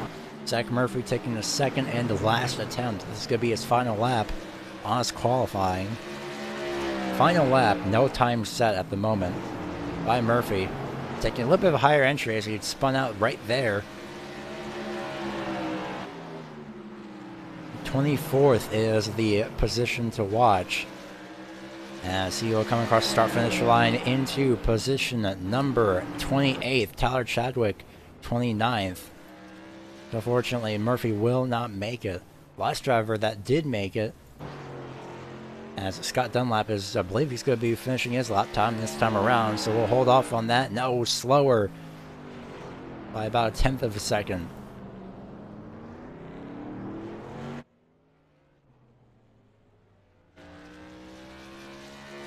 I believe Riley's may have taken a Now he's just taking some practice laps now. Dave Badillo, he has completed his qualifying. Chadwick has also completed his qualifying. So Stenjem is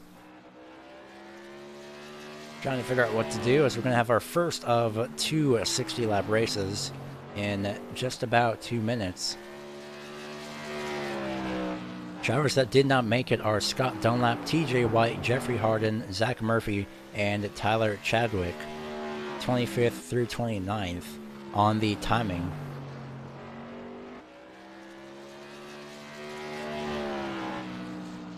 We're going to ride on board with Stenjem. Stenjem, that is still a little bit of a tongue twister, but we're going to ride on board the 77, see how it looks for him. He is back in the lead, familiar place for him.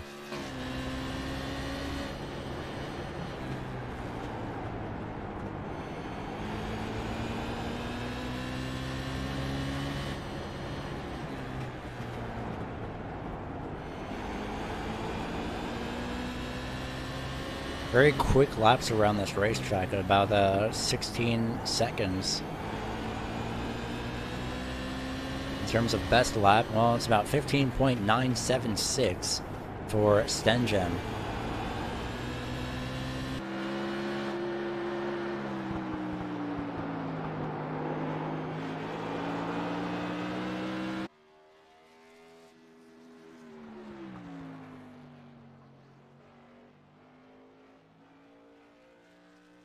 So about 40 seconds remain here in qualifying.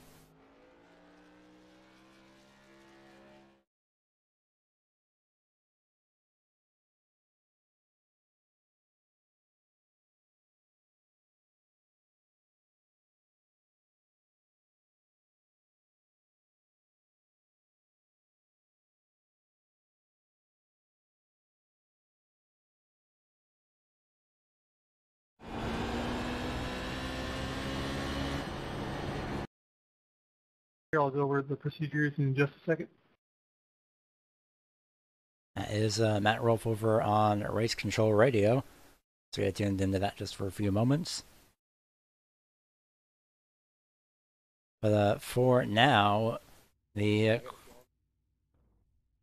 qualifying grid is now official for the first race of 2. Riley Stenjem will start in first. Second place goes to Joe Schaefer Jr.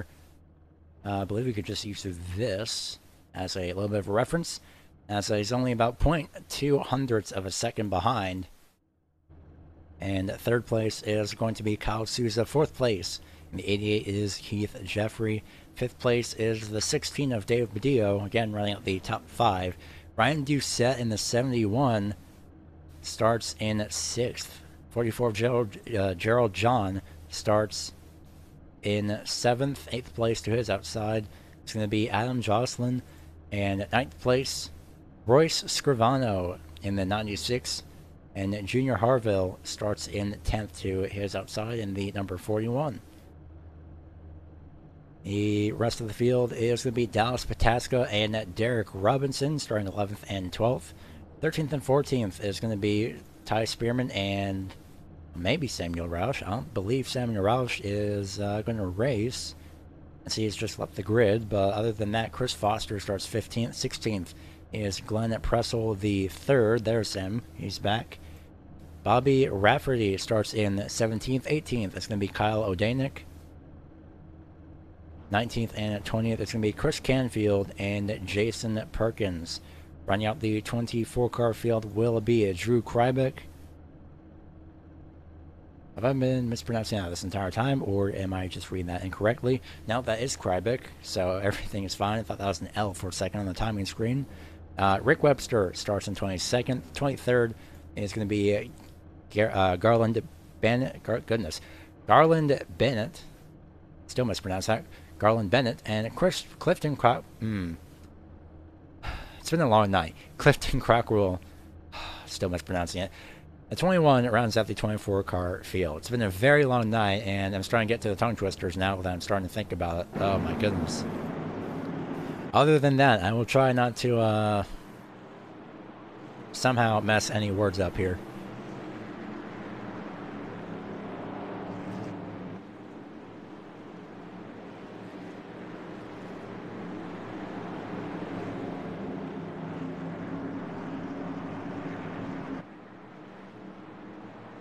So for the second to last time, the field is being, well, not really the second to last time, but the second to last time on an initial start. Base car comes around the start-finish line for the third to final time. That has 2 more paces to do in the final race.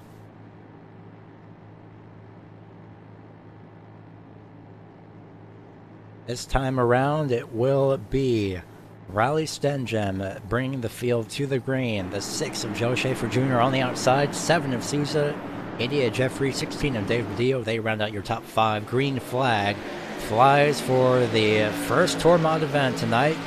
And already a great start by the 77 as everything cycles through over on the scoring. Souza and Jeffrey are side by side for third place. Same with Doucette and Badillo. They're side by side for position at number 5. As it looks like on the top side is going to be Keith Jeffrey, somehow trying to make his way around the top side. At the moment it's not working though.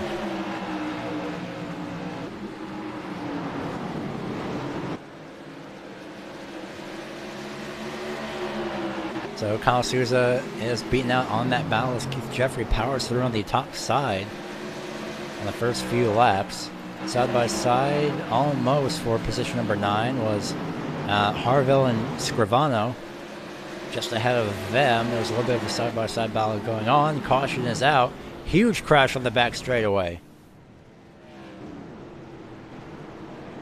Rick Webster is involved. The 18 of that's the 18 of Rick Webster. I believe Garland Bennett also involved. Clifton Cockrell also involved. Drew Krybick may also be one of them. I don't believe so, however. Just judged off the scoring. He was being projected at a stop for a few moments. Off of turn number 2, what had happened? Well, 21 Clifton Cockrell on the back bumper of that 18, and it was actually ahead of them. Huge crash in front. Started with the 30 and the 18, actually. So we'll see what happened when it was the 18 all on his lonesome. The 03 was just in front of the 14, actually, so the 14 of Chris Forrester is also involved. A little bit of a spin around. And got tagged ever so slightly by the 07 of Bobby Rafferty off of turn number 2. And then the checkup for that unfortunately went into about 4 other drivers. 13, I believe, was one of them. Samuel Rauch, he was one of them involved.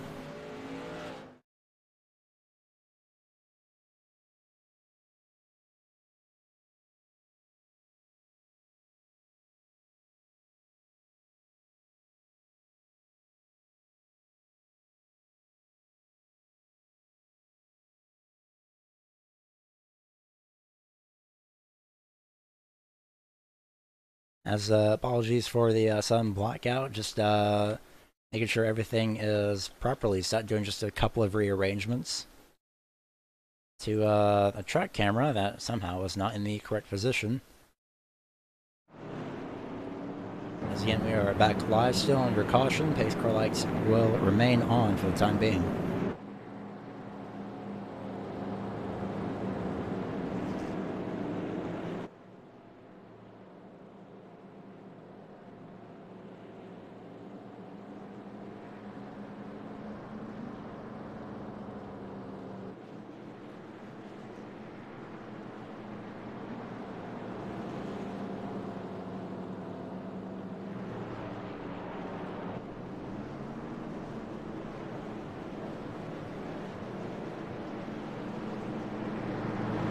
Across the start-finish line, lights are out. We'll be going green here in a few moments' time. Those of you watching on YouTube, don't forget to subscribe to this channel to not miss any future broadcasts on the Racing Line Broadcasting Network full-time series on Monday and Sunday, Sundays and Mondays.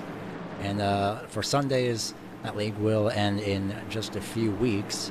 As far as those of you on Facebook Live, well, you have a Facebook page as facebook.com/Racing Line Broadcasting Network.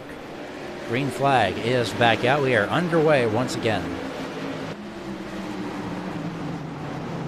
somehow, someway, Kyle Souza did not manage to go into the outside wall there. Managing to hang on to that. Congratulations to him on that. Well, more like props to him on that, as he's really close to the outside wall there on that top side. Dave Badillo on the top side as well, battling for 5th place on the inside. And the 71 is Ryan Doucette, and not as a regular black and green. And you can see the curving there of the wall as well here at New Smyrna off of turn number 4. Look how close all these drivers are running right now.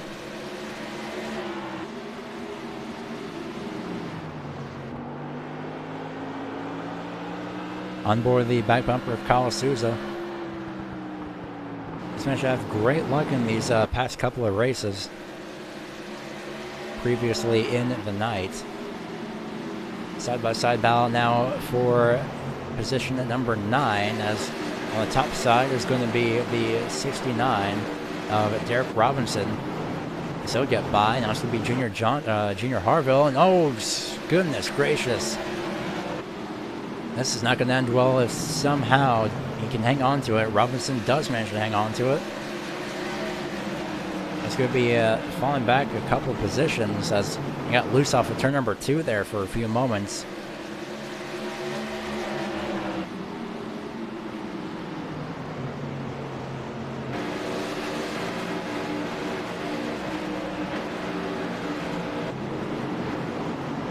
A little bit in the back. Ty Spearman on the inside makes contact ever so slightly with somebody over there. He's gonna pull it off the racetrack, let everyone by. Very smart move to not really ruin anyone else's race. Meanwhile, back up front, well, there's absolutely zero change whatsoever to your entire top 3. Top 4 says otherwise, because Keith Jeffrey is trying to put Dave Badillo under fire, but unfortunately he just got passed by Dave Badillo. So top 3 still Riley Stenjem, Joe Schaefer Jr., and Kyle Souza. Ryan Doucette in 5th.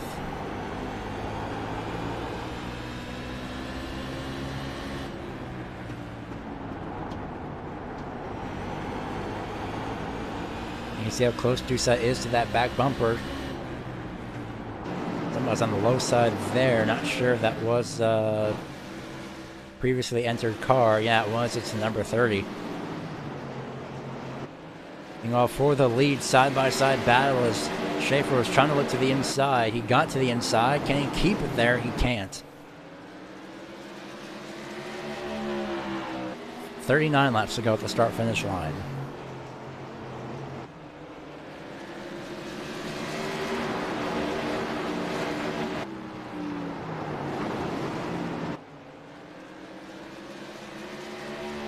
Side-by-side battle now for 9th place between Junior Harville and Dallas Pataska.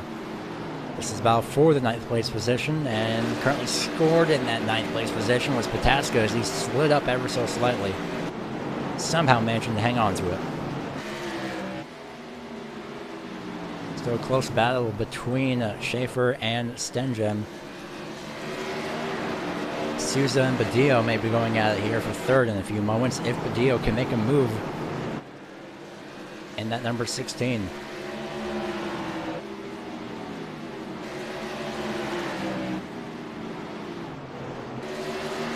Gerald John on the inside. Actually, no, that was Ryan Doucette that was on the inside. Now Gerald John's going to try and get to the inside of the 71. It didn't work that time around. As he's trying to hang on to it, crash in the back, heavy impact. That's Derek Robinson on the back straightaway. That is his race done for the time being, I believe pretty much the entire event.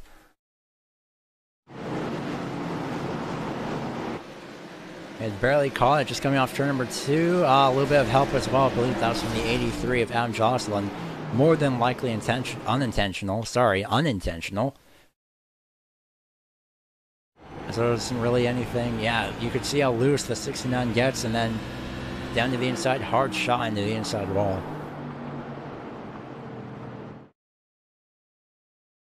So field is pacing now. We're going to hold off on getting the Actual camera angle is back just for a few quick moments.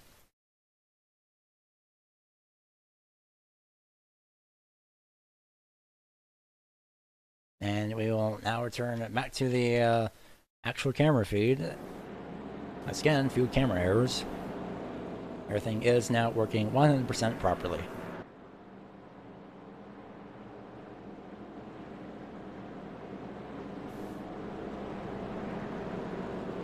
So almost halfway this time by. We may be going halfway as soon as we get the drop of the green. We will find out here in a few moments and see who places where, and if there's anything Joe Schaefer Jr. can do, because Schaefer has been pretty much just entirely stuck behind the 77 this entire time. Not just in the modified race as well, but as well as the super late models earlier. All eyes are on the pace car. Lights will remain on, so 2 laps to go next time by. 30 laps to go when we get the green.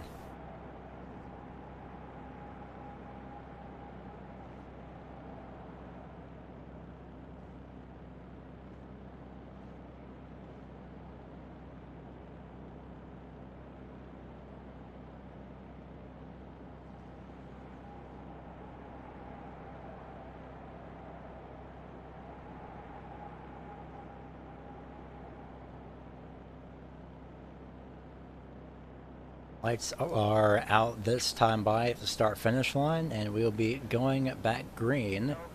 And never mind. Somehow caution is back on. Not sure what happened. Somebody must have been stalled on the racetrack. Unless that was called off by race control.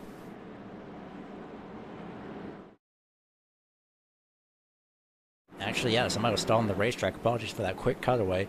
Yeah, somebody was stalled on the racetrack for a few moments. Possibly trying to let other drivers by. So we'll be going green with 29 laps to go.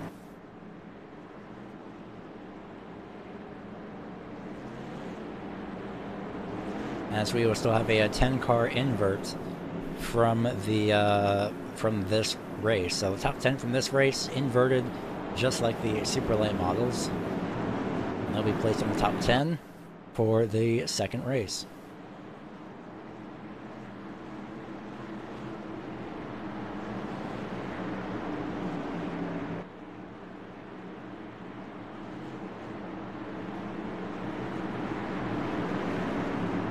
Pace car gets ready to pull off this time by. Field in control of the number 77 for the second time.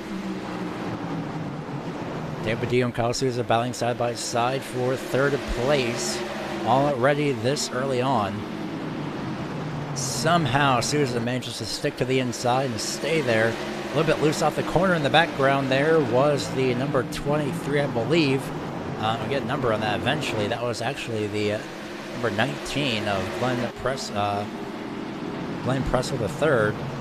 Side by side now, and Souza has been shuffled back into the outside wall, however, is Ryan Doucette.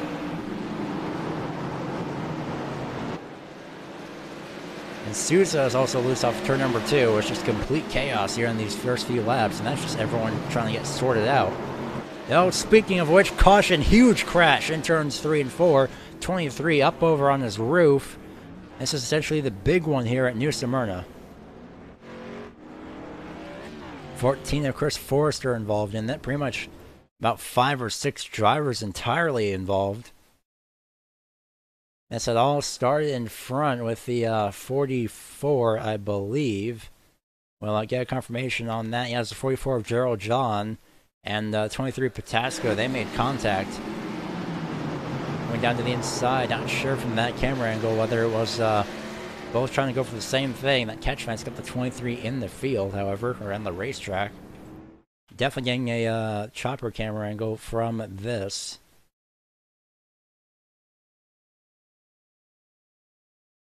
So we'll see who is where. You'll see the 44 in that gold and black. Yeah, maybe just a little bit. It's just more of a racing incident, though. And it happened all so quickly. The 13, I believe, just got whiplashed from that impact.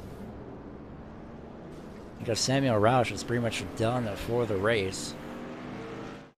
As he didn't really grid, I don't believe. He was late to the grid, late to the actual race entirely. On board the 13. See how quickly everything happens. Oh man, game just comes to a dead stop instantly. Pretty much a dead stop. Hard impact for sure, though.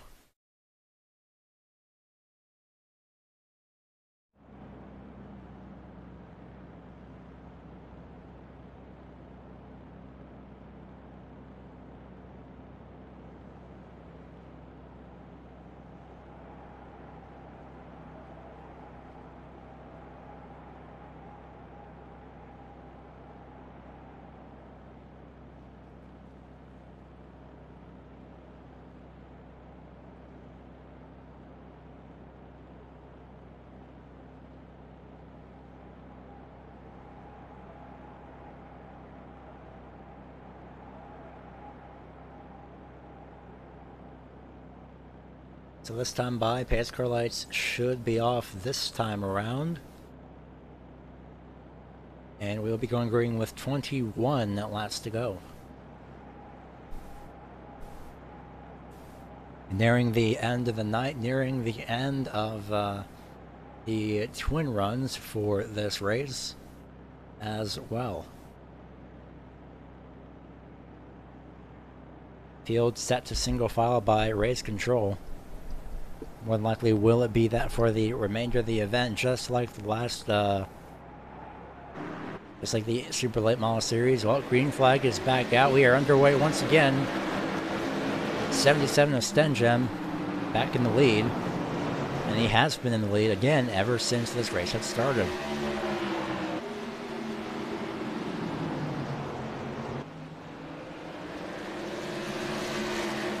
And caution already, Glenn. Oh, that's a 21 and a 19. 19 is involved again in another.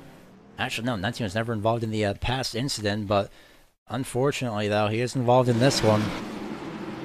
Oh, he just got tagged from behind by the 21 heavily and somehow barely keeps out the outside wall. Well, that was interesting. Happened pretty quickly, though. We'll take an onboard look from the 21. You saw a similar thing happen in the super late models. Oh, that's why. It was just so fast, but, I don't know. 21 could, I will say, though, I mean, I don't know if Clifton just didn't have enough time or just didn't estimate that braking distance.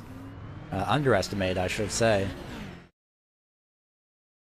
I mean, those things do happen when you are set with about not even 2 seconds worth of reaction time.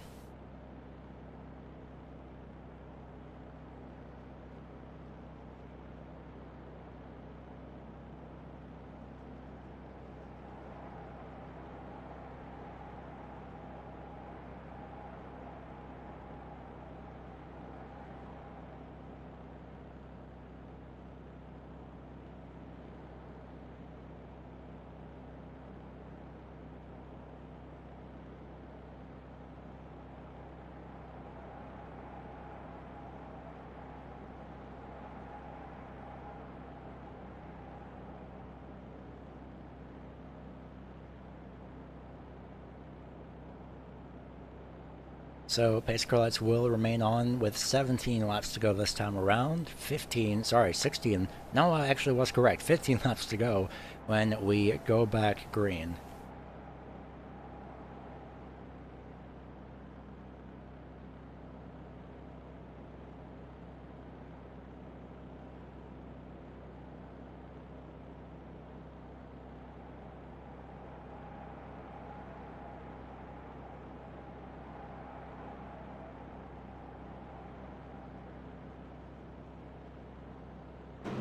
So that's been a great night so far.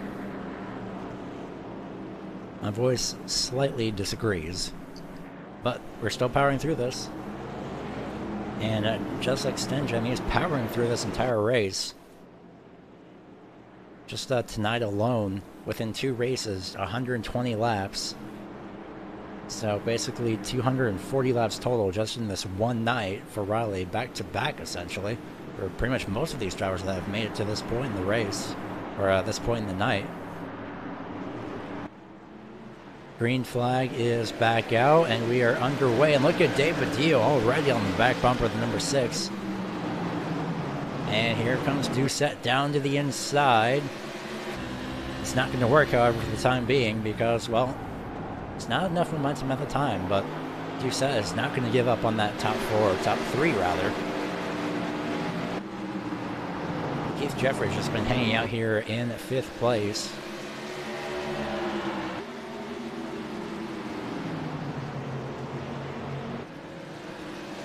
Look at this gap. You can just see visually there the gap between the 77 and the 6. That is equal to about 0.5 seconds, which is fluctuating. Look how close Junior Harville is to the back bumper. Now he decides to back off ever so slightly. Get another run up, try again.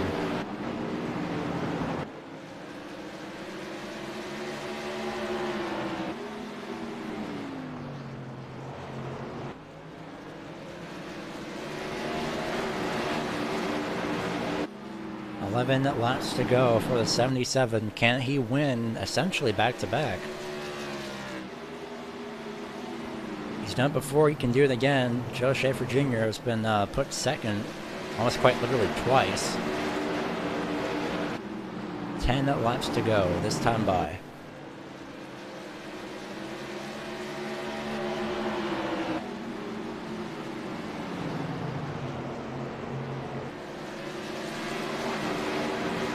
Kyle Souza is not in 7th. He is one position up, however, but Kyle Souza is going to be trying to set his sights on Keith Jeffrey for that 5th place position. Last lap times were virtually identical. 8 laps to go.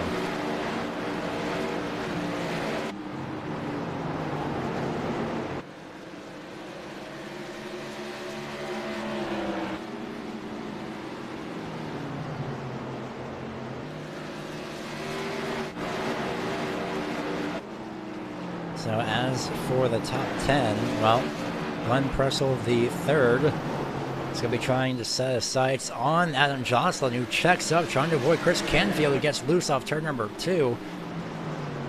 Pressel nowhere to go. Now he dives down to the inside. This is again to advance to essentially the main event, air quote, main event, the 2nd race, I should say. And he'll pull himself 2 positions up into the top 10. He's 9th. Adam Jocelyn's 10th, shoved out is Chris Canfield, with 6 laps to go, no less. It's going to be an interesting battle for the final position. It's essentially a battle for whoever finishes in, or whoever starts in 1st place in the 2nd event as well. It could be Jocelyn once again. 3 laps to go. Sorry, 4 laps to go, actually. 3.5 laps to go this time by. And 3 at the start-finish line, as we're going to be keeping an eye, slight eye on this battle for the 10th place position, as we saw Chris Canfield just get a little bit of a bobble off turn number 2. At 50 is a lap car, unfortunately. And then that's actually 30. 2 laps to go, and at 0.6 seconds back is Joe Schaefer Jr. Nonetheless, he will advance to this next race, as we'll have 1 lap to go this time by. He's done it once, he's done it again. Coming across the start-finish line off of turn number 4 will be Riley Stenjem, finishing in 1st place. Schaefer Jr. 2nd, Dave Badillo 3rd, 4th Ryan Doucette, 5th place is Keith Jeffrey, 6th Kyle Souza, 7th is Royce Scrivano, 8th Junior Harville, 9th Glenn Pressel the 3rd, and 10th is Adam Jocelyn. A great move by the number 19 to advance 2 positions up to where he could get into this next event. So our final race is coming up. We will get a starting grid up early on. Probably not, actually, as we'll wait. we'll definitely get your final results from this race that we have just completed, as we have the 77 of Riley Sten finishing first place. Second place, Joe Schaefer Jr. Third, Dave Badillo. Ryan Doucette's fourth. Fifth place is Kyle Souza. Sixth place is Kyle Souza. Fifth place is Keith Jeffrey. Sixth place is Kyle Souza. Royce Scrivano is seventh. Eighth place, Junior Harville. Ninth, Glenn Pressel the third. 10th is Adam Jocelyn. Take a look at that field now, because they will be completely flipped around. So Adam Jocelyn starts first, second Pressel, third Harville, and so on and so forth. As far as for the rest of the field, Chris Canfield finishes 11th, Clifton Cockrell 12th, 13th Jason Perkins, 14th Kyle O'Danick, 15th Garland Bennett. Bobby Rafferty, Samuel Roush, Gerald John, Dallas Pataska, and Chris Foster are 16th through 20th, respectively. And finally, the final four are Derek Robinson, Ty Spearman, Drew Krybick, and Rick Webster. And somewhere in the mix was Samuel Roush. I see it started just a little bit late.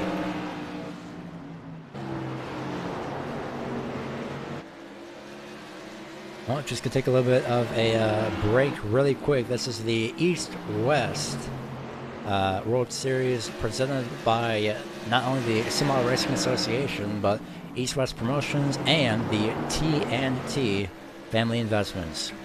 Don't go anywhere. The most realistic online racing sim ever made. This is iRacing. Detailed laser scan tracks, fully dynamic real world cars, and over 50 series to choose from. 6 online world championships offering over $100,000 in annual prizes. This is the original esport racing game. This is iRacing.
Back live here at New Smyrna Speedway. A little bit refreshed, as we have less than a minute left in practice.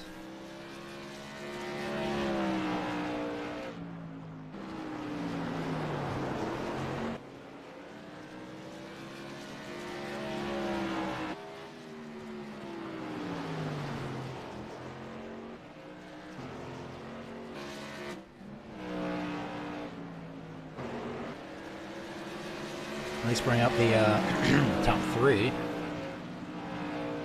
in practice, as we have Riley Stengem, Ryan Doucette, Derek Robinson, and pretty much the entire rest of the field across with their lap times as well.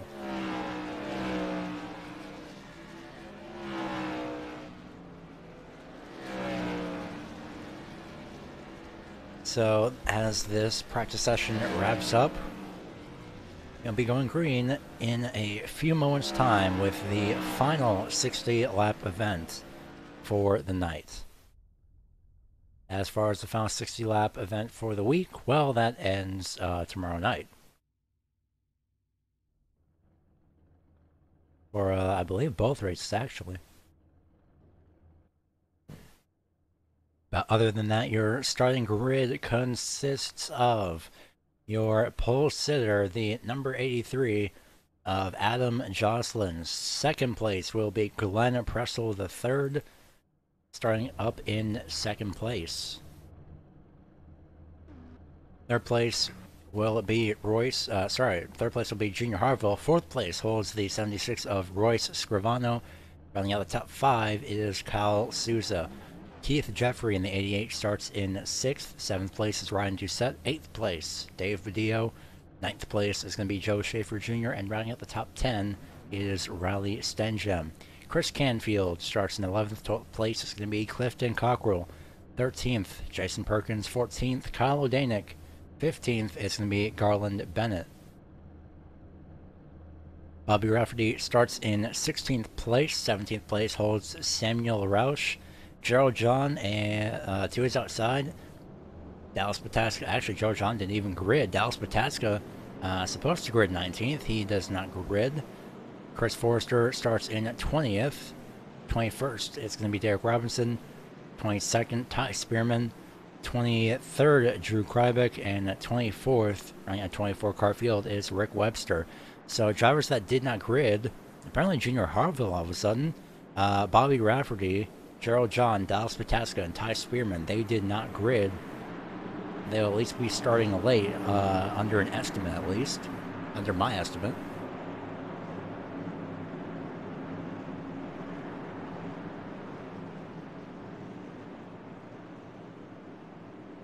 But other than that,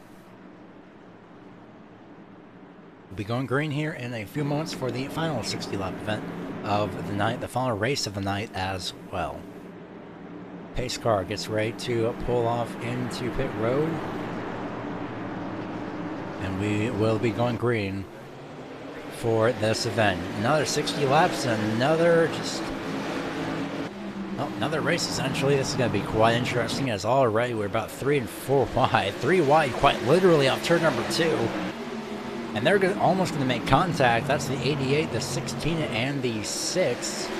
All 3 of them side by side. They make contact somehow. They all managed to save it, though. That's going to forcefully shuffle the 88 down and out. Oh, the 16 heavy into the outside wall. It's Dave Badillo. That's definitely going to mess up the right front.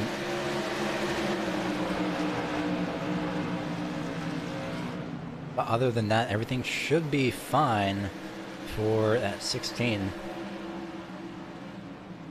At the moment, seems to be. Nope, never mind. Spoke way too soon. Commentator's Curse 101. There it is. Multiple drivers involved. Well, that's how to successfully perform a commentator's curse. For those of you at home that were wondering, how does a commentator's curse work? Well, that's how. That is exactly how it works. Canfield just tried to get into the inside lane. Someone took a hard shot into the outside wall. The 54, that was the machine of, I believe that was the 54. We'll get a confirmation on that. But other than that, someone took a hard shot into the outside wall. Someone took a hard shot into, quite literally, the number 16. That was the 50, rather, the 30, actually, of Garland Bennett. He had absolutely nowhere to go.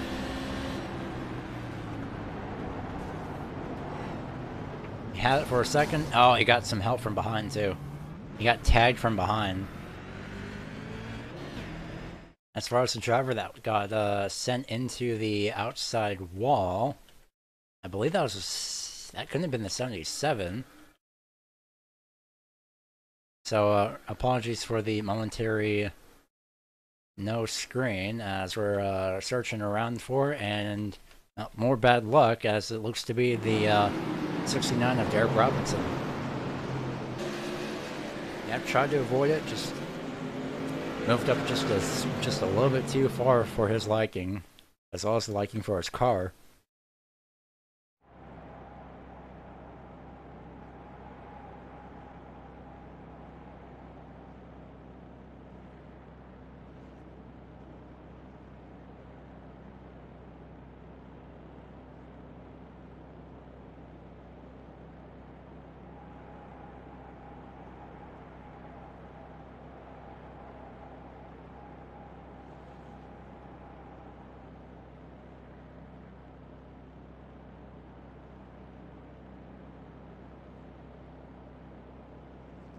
Right, so fully hydrated and good to go for the rest of this event.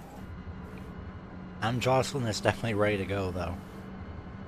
And again, remember, in the super late models, he did get forcefully shoved out of the lead, so he definitely wants some type of redemption for this. 1 to go this time by. Cal Souza restarts on the outside in second. Third place is the 71 of Doucette, who came from absolutely out of nowhere. Quite literally 7th, actually, only 3 positions back. And Royce Scrivano will be starting in 4th. Glenn Preston the 3rd starts in 5th.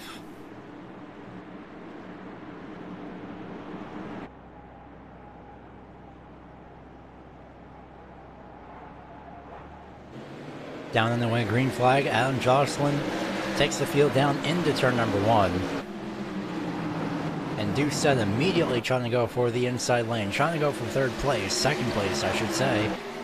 Because he's going for that 7-3 wide attempt by the 88. First time he went, didn't go so well. Kenfield stuck up on the top side into the outside wall. And 3 wide again. This time he's in the outside wall. And caution is out for sure. And up and over goes to 21. Oh, that was a wild restart for sure, and the 21 just had absolutely nowhere to go. An unfortunate victim of that. 3 wide move by the 88, that causes chain reaction, pushes the 03 up the track. Everyone makes an avoidance, 3 wide there, and well, up and over goes the 21. The driver, not sure exactly what's going on with that. A little bit of a delay over on my end, on my microphone. But other than that, the driver that was quite literally in the middle of all that was the number 15 of Kalo Danik. He had absolutely nowhere to go. There it is. Oh man, hard shot into the outside as well, or to the back bumper.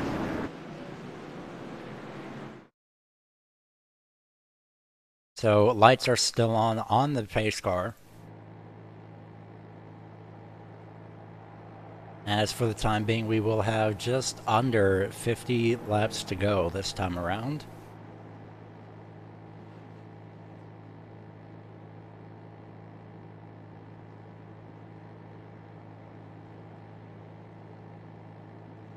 And the lights will remain on this time by. So lights should be shutting off. And we'll be going green with 46 laps remaining.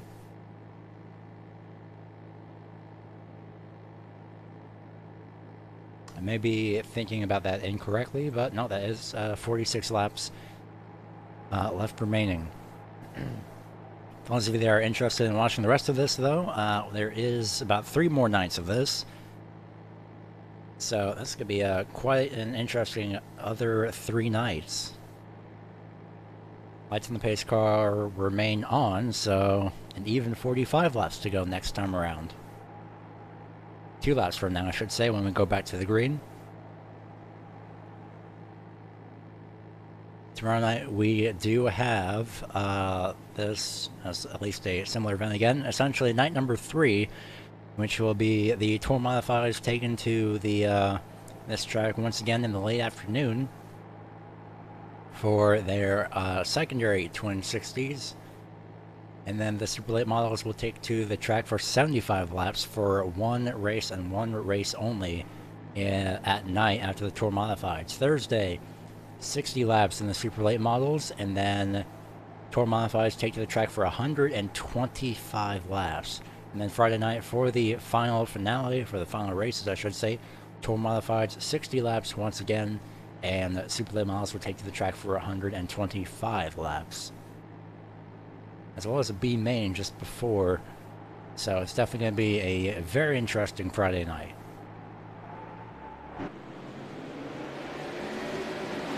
Pace car is off and the green is back out as Adam Jocelyn is going to do his best to stay up front for the second race. And caution is out. Rick Webster is around on the back straightaway. Not sure what happened to him. We'll take a look on the replay. Chris Canfield right behind him. They may have made contact. That was a connection to what happened earlier is my guess. Now we'll take a look from another camera angle. See if we can say anything here. Dives in, misses the back bumper, and, well, again with the RV. Well, that's why we do have onboard cameras.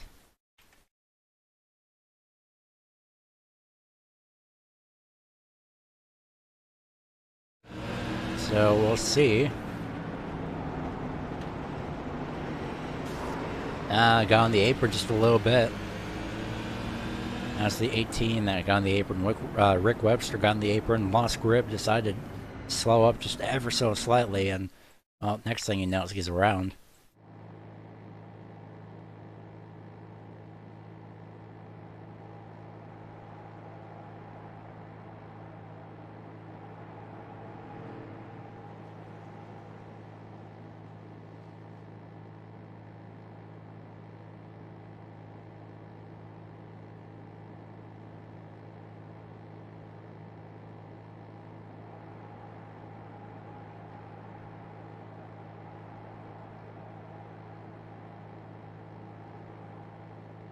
In the meantime, as we are still under caution, this is of course not the only thing. If you haven't checked out the channel yet, over on YouTube, if you're watching this on Facebook Live, if you haven't checked out the YouTube side of things, well, we do 2 other series here, and by we, it's unfortunately more like I, but either way, the apologies for that.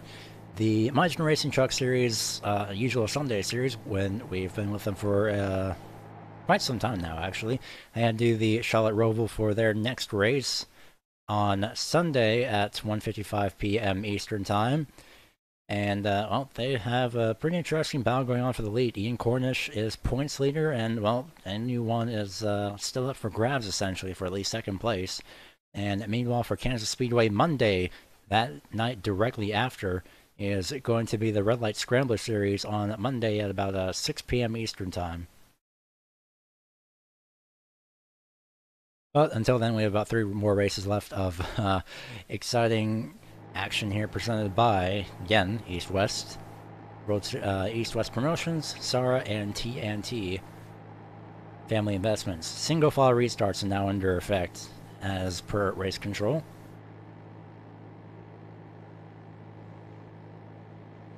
We'll be going green with a few laps to go. We thank everyone who is on the East Coast somehow still awake, aside from these drivers watching the broadcast. Green flag is back out. We are underway once again, and look at that Scrivano. Well, he made a move to the inside ever so slightly for a few moments, and somehow, some way,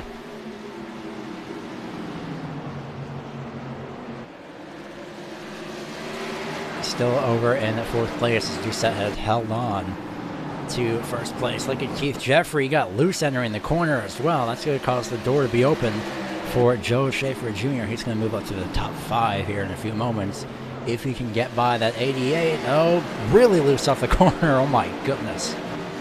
See, that's how properly safe. That's a, well, not really properly. That's a really safer race car. Unfortunately, the 77 cannot say the same, as he took a hard shot to the outside wall of turn number 2.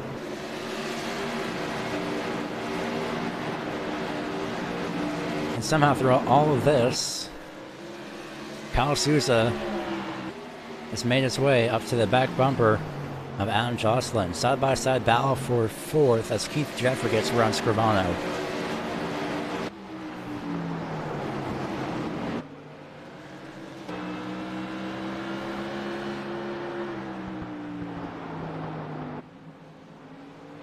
So top 3 are all under a blanket with just over halfway, just over 30 laps to go.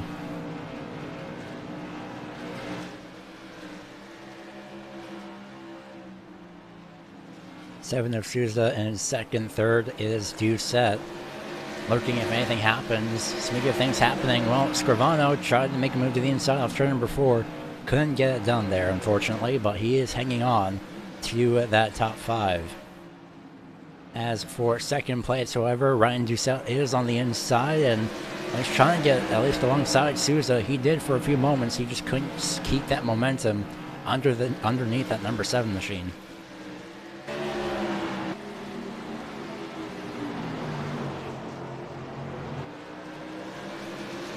Oh, huge slide off the corner for the 71 Doucette. Manages to save it. And the caution is back out. Schaefer Jr. was around for a few moments because he just plummeted by about 4 positions. The caution is out at halfway. Essentially an unofficial competition caution, stage caution, whatever you want to call it. But number 6 of Schaefer Jr. is around over on the front straightaway. We'll find out what happened here. And it looks like coming off turn number 4. Oh man, hard shot. Missed the cone somehow, but that was a very quick turnaround. I thought it was just a literal quick 360 spin, and he kept it going. Nope, it was a spin that was basically directly into the catch fence. Man, I was more into the wall, but either way, somehow both drivers managed to keep going forward. But unfortunately for Joe Schaefer Jr., he's currently sitting in pit road with a lot of damage, and he's been in pit road for the past about 30 seconds. He's decided to tow it to pit road as well. Lead lap, sorry, Lucky Dog, I should say. Free pass going to the 03 of Canfield. So he'll be 2 laps down now.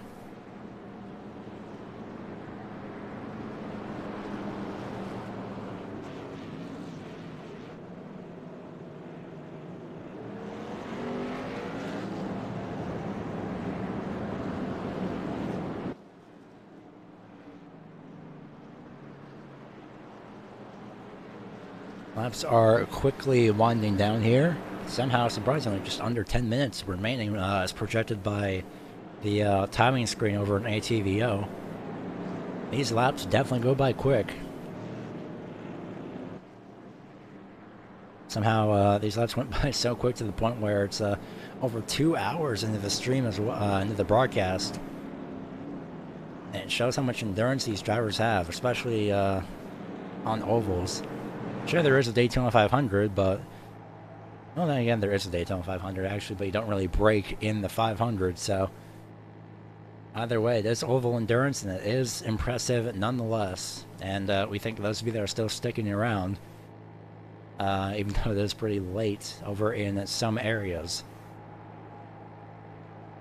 Of course, don't be afraid to just head to bed now and then catch up on the rest of the broadcast later on when you actually have a chance, preferably more than likely in the daytime.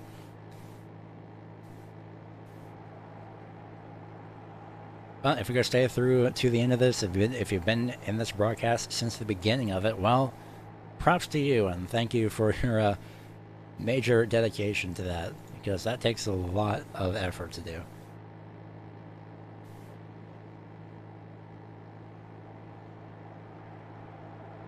Pace car getting ready to pull off. I have some amount of laps to go, 25 laps to go this time by. Kyle Souza going to be trying to put the 83 under pressure, side-by-side battle for 4th on the back straightaway between the 77 and the 76. Out for 5th, actually, as well, Stenjim in the 77 comes out on top of that battle. Setting his sights on 3rd of the number 88 of Keith Jeffrey on 4th, I should say.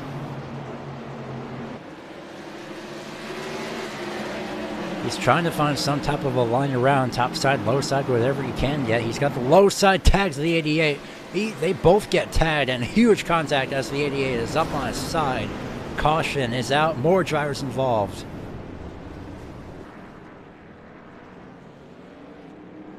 Huge crash, and the one that's really out of this the worst is Keith Jeffrey, just from what we can tell. I mean, he's got heavy damage. He's going to try and steer to pit road at the very least. He'll limp his car to pit road. Pretty much everything is destroyed in the steering, possibly the suspension as well, but that just happened so quick to the point where you have no idea what to do. take a look at this in slow motion. So we're actually going to rewind this just a little bit farther back so we can see what had happened and walk everyone through this. So 77 makes contact with the 88 ever so slightly. Makes contact again, checks out the 76 of Scrivano. Nowhere to go. He comes in with a bunch of momentum, shunts the 77, which puts the 77 into the 88, which that sends the 88 on his side. There was someone else that was involved. I believe the 18 of Rick Webster was also involved in this, as well as the 13, 1344 as well, of Gerald John, I believe. That's actually the 41, correction. May have been initially correct, actually, on that being Gerald John, but either way, just a huge crash, really, to start this. And yeah, it was the 41. It was Junior Harville. I wasn't seeing him on the timing screen for a moment.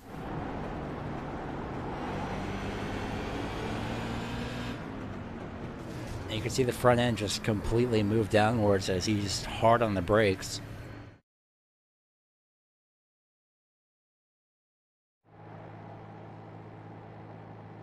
So 20 laps to go, 19 at the line this time. Will we get the one to go signal? Not as of yet. So 17 laps to go, I should say, is when we will be getting the 1 lap to go. Or should I say the green flag?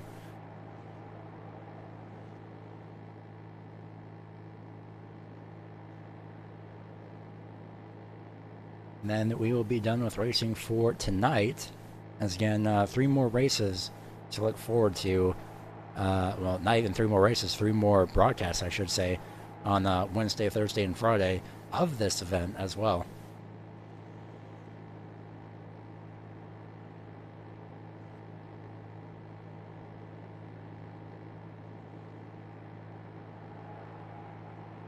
Lights are out on the pace car.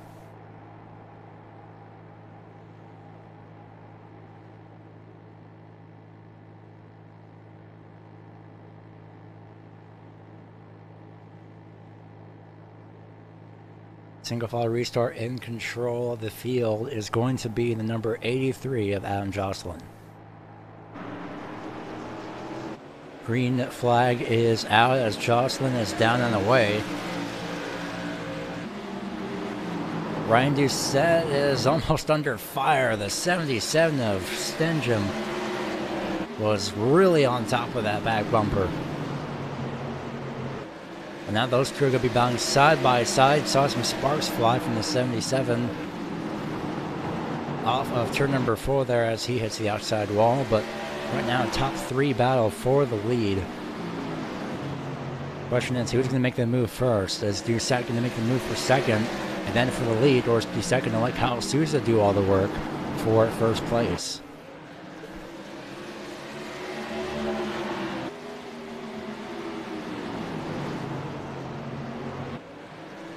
14 laps to go. Adam Jocelyn still under fire from the 7 of Souza. Ryan Doucette trying to hang on to this battle. At this point, he's just watching this happen right in front of him. He is looking to the inside, trying to actively get his position up, but he's just not keeping that. You just can't quite get that momentum on the inside. As Souza is just all over in front of him.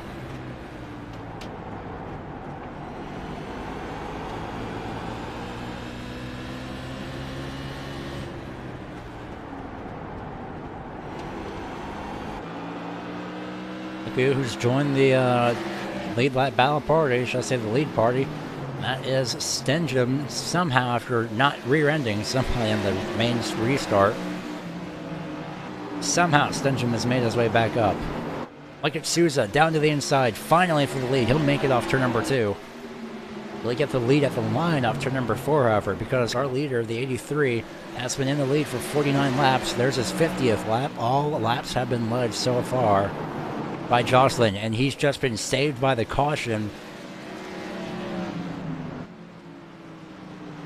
Let's have another caution. Samuel Roush, I believe. No, that's the 41 of Harville. And he'll immediately decide to just wait for the rescue truck or somebody to pick his car back up. This happened in front of him, actually. Oh, hard shot for the 14 and the 21. They made contact. The 18 involved as well. Did the 03 avoid that, is my question. We're going to take another look on the replay here.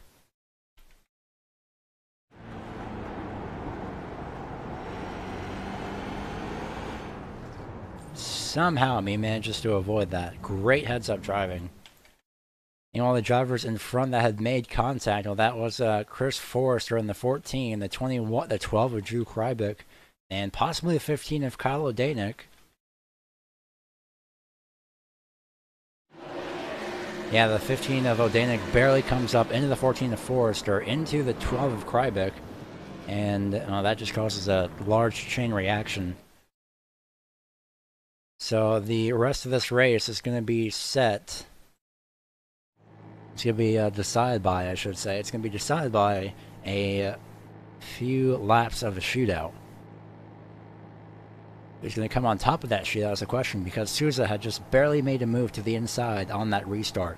This is the last chance for Souza or Doucette to get into that lead. This is also the last chance for Adam Jocelyn to get his lead back that he kind of lost. He pretty much got forced out of, I should say, over in the super late model race earlier on tonight.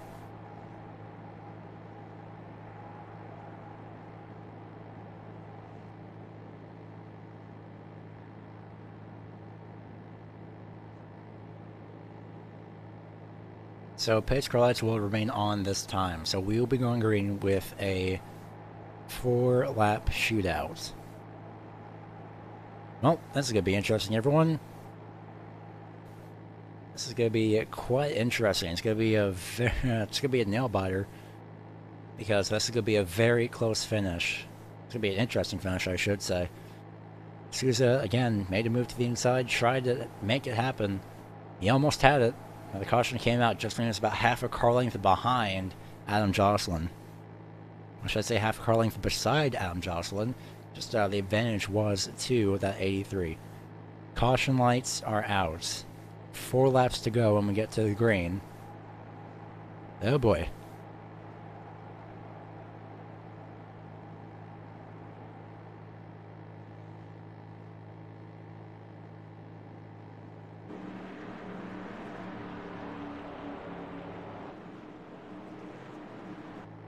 Pace car gets ready to pull off for essentially the final time tonight. Green flag is out, and we are underway again as Adam Jocelyn. Takes a great start, but Souza loose off turn number 2. He's pushing that car as hard as he can. There goes Doucette down to the inside for second place. 3 laps to go.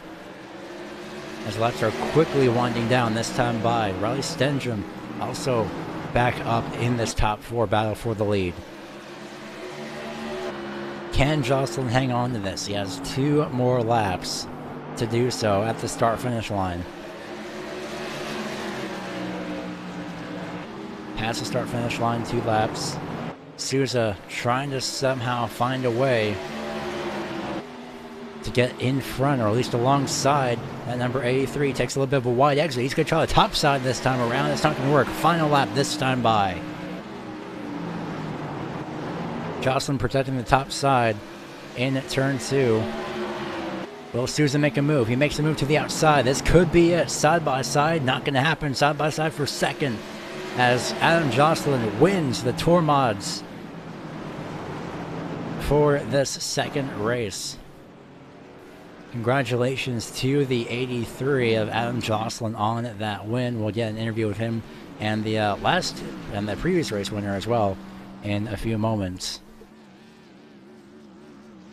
As we will not go for a commercial break, we will go directly into the interviews. Oh, nearly at the wall. Great stop in there by the 83. He's going to be waiting for some other drivers to come around and actually finish the race. As we have Adam Jocelyn, Kyle Souza, Ryan Doucette, Riley Stenstrom, Royce Scrivano. They finish 1st through 5th. Glenn Pressel the 3rd. Jason Perkins, Kyle Odanik, Rick Webster, and Garland Bennett finish 6th through 10th. Chris Forrester, Chris Canfield finishing 11th and 12th. Clifton Cockrell 13th, 14th Drew Krybick, 15th is Dave Badillo, 16th Derek Robinson, 17th is Keith Jeffrey, 18th Junior Harville, 19th is Sammy Roush, 20th is Joe Schaefer Jr. The last four will be Bobby Rafferty, Gerald John, Dallas Pataska, and Ty Spearman. Polish victory lap for the 83 of Alan Jocelyn. As we get an interview with him, pretty much, we'll probably just do it right now even, since he is still in the car. We're going to wait just a little bit just to let him celebrate and get out. Until then, though, we're going to go with Riley Stenjum here in a few moments. Riley Stenjum, do you have us? Yeah, I got you. Stenjum or Stenjum? Stenjum. Alright, so I was right the second time that I was pronouncing it. I had that just barely at the end. So, as the 83 of Alan Jocelyn celebrates his win, you won the first race as well tonight. So, not really the first race, first Tour Modified race for tonight. So, you have done an amazing job. How is the Tour Modifieds at night compared to the Super Late models? Yeah, it's almost like a Sunday drive compared to that Super. The Super is really slick right now, the way the iRacing has it going. So, this Tour mod, it's kind of nice to get into there. Super Late's a lot more of a workout than this thing. Yeah, it's definitely quite interesting. Surprising, not surprisingly, but wonderfully enough, you did manage to barely come into that final few lap battle just at the tail end of the race. So you almost had the momentum to catch up, but unfortunately, just couldn't really get there in time. But you did manage to come on fourth. Yeah, I mean, starting 10th, everybody gets kind of crazy when they see that big 10-car invert. But yeah, we got caught up in a couple wrecks coming up through the field, but luckily my car was still decent. I don't think the toe was knocked out at all. It got a little bit tighter after the wrecks, but we got up through there and got to fourth. I think it was good points tonight. We won the first one, obviously, from the pole. Car was a little bit free in the first and tightened it up for this one, and we were a little bit on the tight side. So got some work to do again for the rest of the week, but we got a good piece. And this is definitely a great vehicle. It's definitely going to be interesting to see what you can do for the rest of the event that we have this week. So before we let you go, anyone that you'd like to give a shout out to for your first Tour Mod win here of the night? Once again, I got to thank Mark Logan from Wolfpack Motorsports, all my teammates, and then Ed Clark was on the radio again with the Tour Mod deal tonight. So thanks to him. Got a good car. Hopefully we can close it out. Hopefully you will be able to. We're going to go ahead and let you go. Thanks for your time and congratulations. We hope to see you at a similar position again tomorrow night. Yeah, that's the goal. Thank you very much. So that was Riley Stenjum. And finally, we are here with Alan Jocelyn, who definitely celebrated two styles of winning, two styles of celebration, I should say, which is both, I guess, three in a sense, because you have done the Polish victory lap, an actual burnout, and I guess the iRacing way of just completely destroying an engine. So there's the third one. You did a great job, though. You did a wonderful job at hanging on to that lead. What are your thoughts on the final laps of the restart that we had? Man, I was just trying to repeat what I did the whole race there. I don't know. I was getting a little nervous, but I gotta thank Brandon for being there. My spotter for helping me, calming me down. Yeah, it was definitely a pretty wild race, I will say that. What are your thoughts on comparison now that they've raced both, at least both times, both cars at different times of the day, essentially? Not quite literally, but it's definitely at night. How's the handling there in the tour mods? We ran the set yesterday and it felt pretty good, and then I came into the night in the first race and made a bunch of adjustments, and I totally messed the car up. And so I made the call, as I did in the super race. I was like, all right, I'm just gonna finish 10th and try and start this next race on pole. And then I put the set back in yesterday, put a minor adjustment. It was a little tight, but did fine. Yeah, definitely did well enough to stay up in the first place position. When Kyle Shoes was making that move to the outside, did you really panic at all, or did you just think, well, if he's going to make a move to the outside, then it might as well just stay to the inside? What are your thoughts for that? If he got to my outside off before, it probably would have been fine. It would have been a drag race. Just didn't want him to get a nose on me and have the caution come out, so. Yeah, it's definitely understandable for sure. So, of course, before we let you go, anyone that let you give a shout out to for your race win here tonight? I got to thank Colin Allman, Brandon Wilkinson, Heroes, Michael Goddard, the whole Front Stretch Mafia team, and Patriot Media and Marketing Solutions on the car, as well as Davis Chassis Works. Well, we are going to go ahead and let you go. Thanks for your time, and congratulations once again on your Tour Modified win for tonight. Thank you. We'll get another one tomorrow. Well, I definitely hope so. See ya. Yeah. So that was Adam Jocelyn. Congratulations, well, again, on his win tonight. That's not all, of course. Again, a few more races coming up in the next few nights. So as we sign off, we'd like to congratulate multiple drivers, essentially, for their wins tonight. Unfortunately, somehow I cannot name them off the top of my head. It's been a very long night, but as we sign off, we hope to see you once again tomorrow night for the second of, how should I say, multiple Twin 60 events over in the Tour Mods, and then the 75-lap race in the Super Late Models. For Racing Line Broadcasting Network, SARA, and the EastWest Promotions World Series, sponsored by T&T Family Investments. We hope to see you next time, and we hope you enjoyed tonight's broadcast. Thank you, and good night.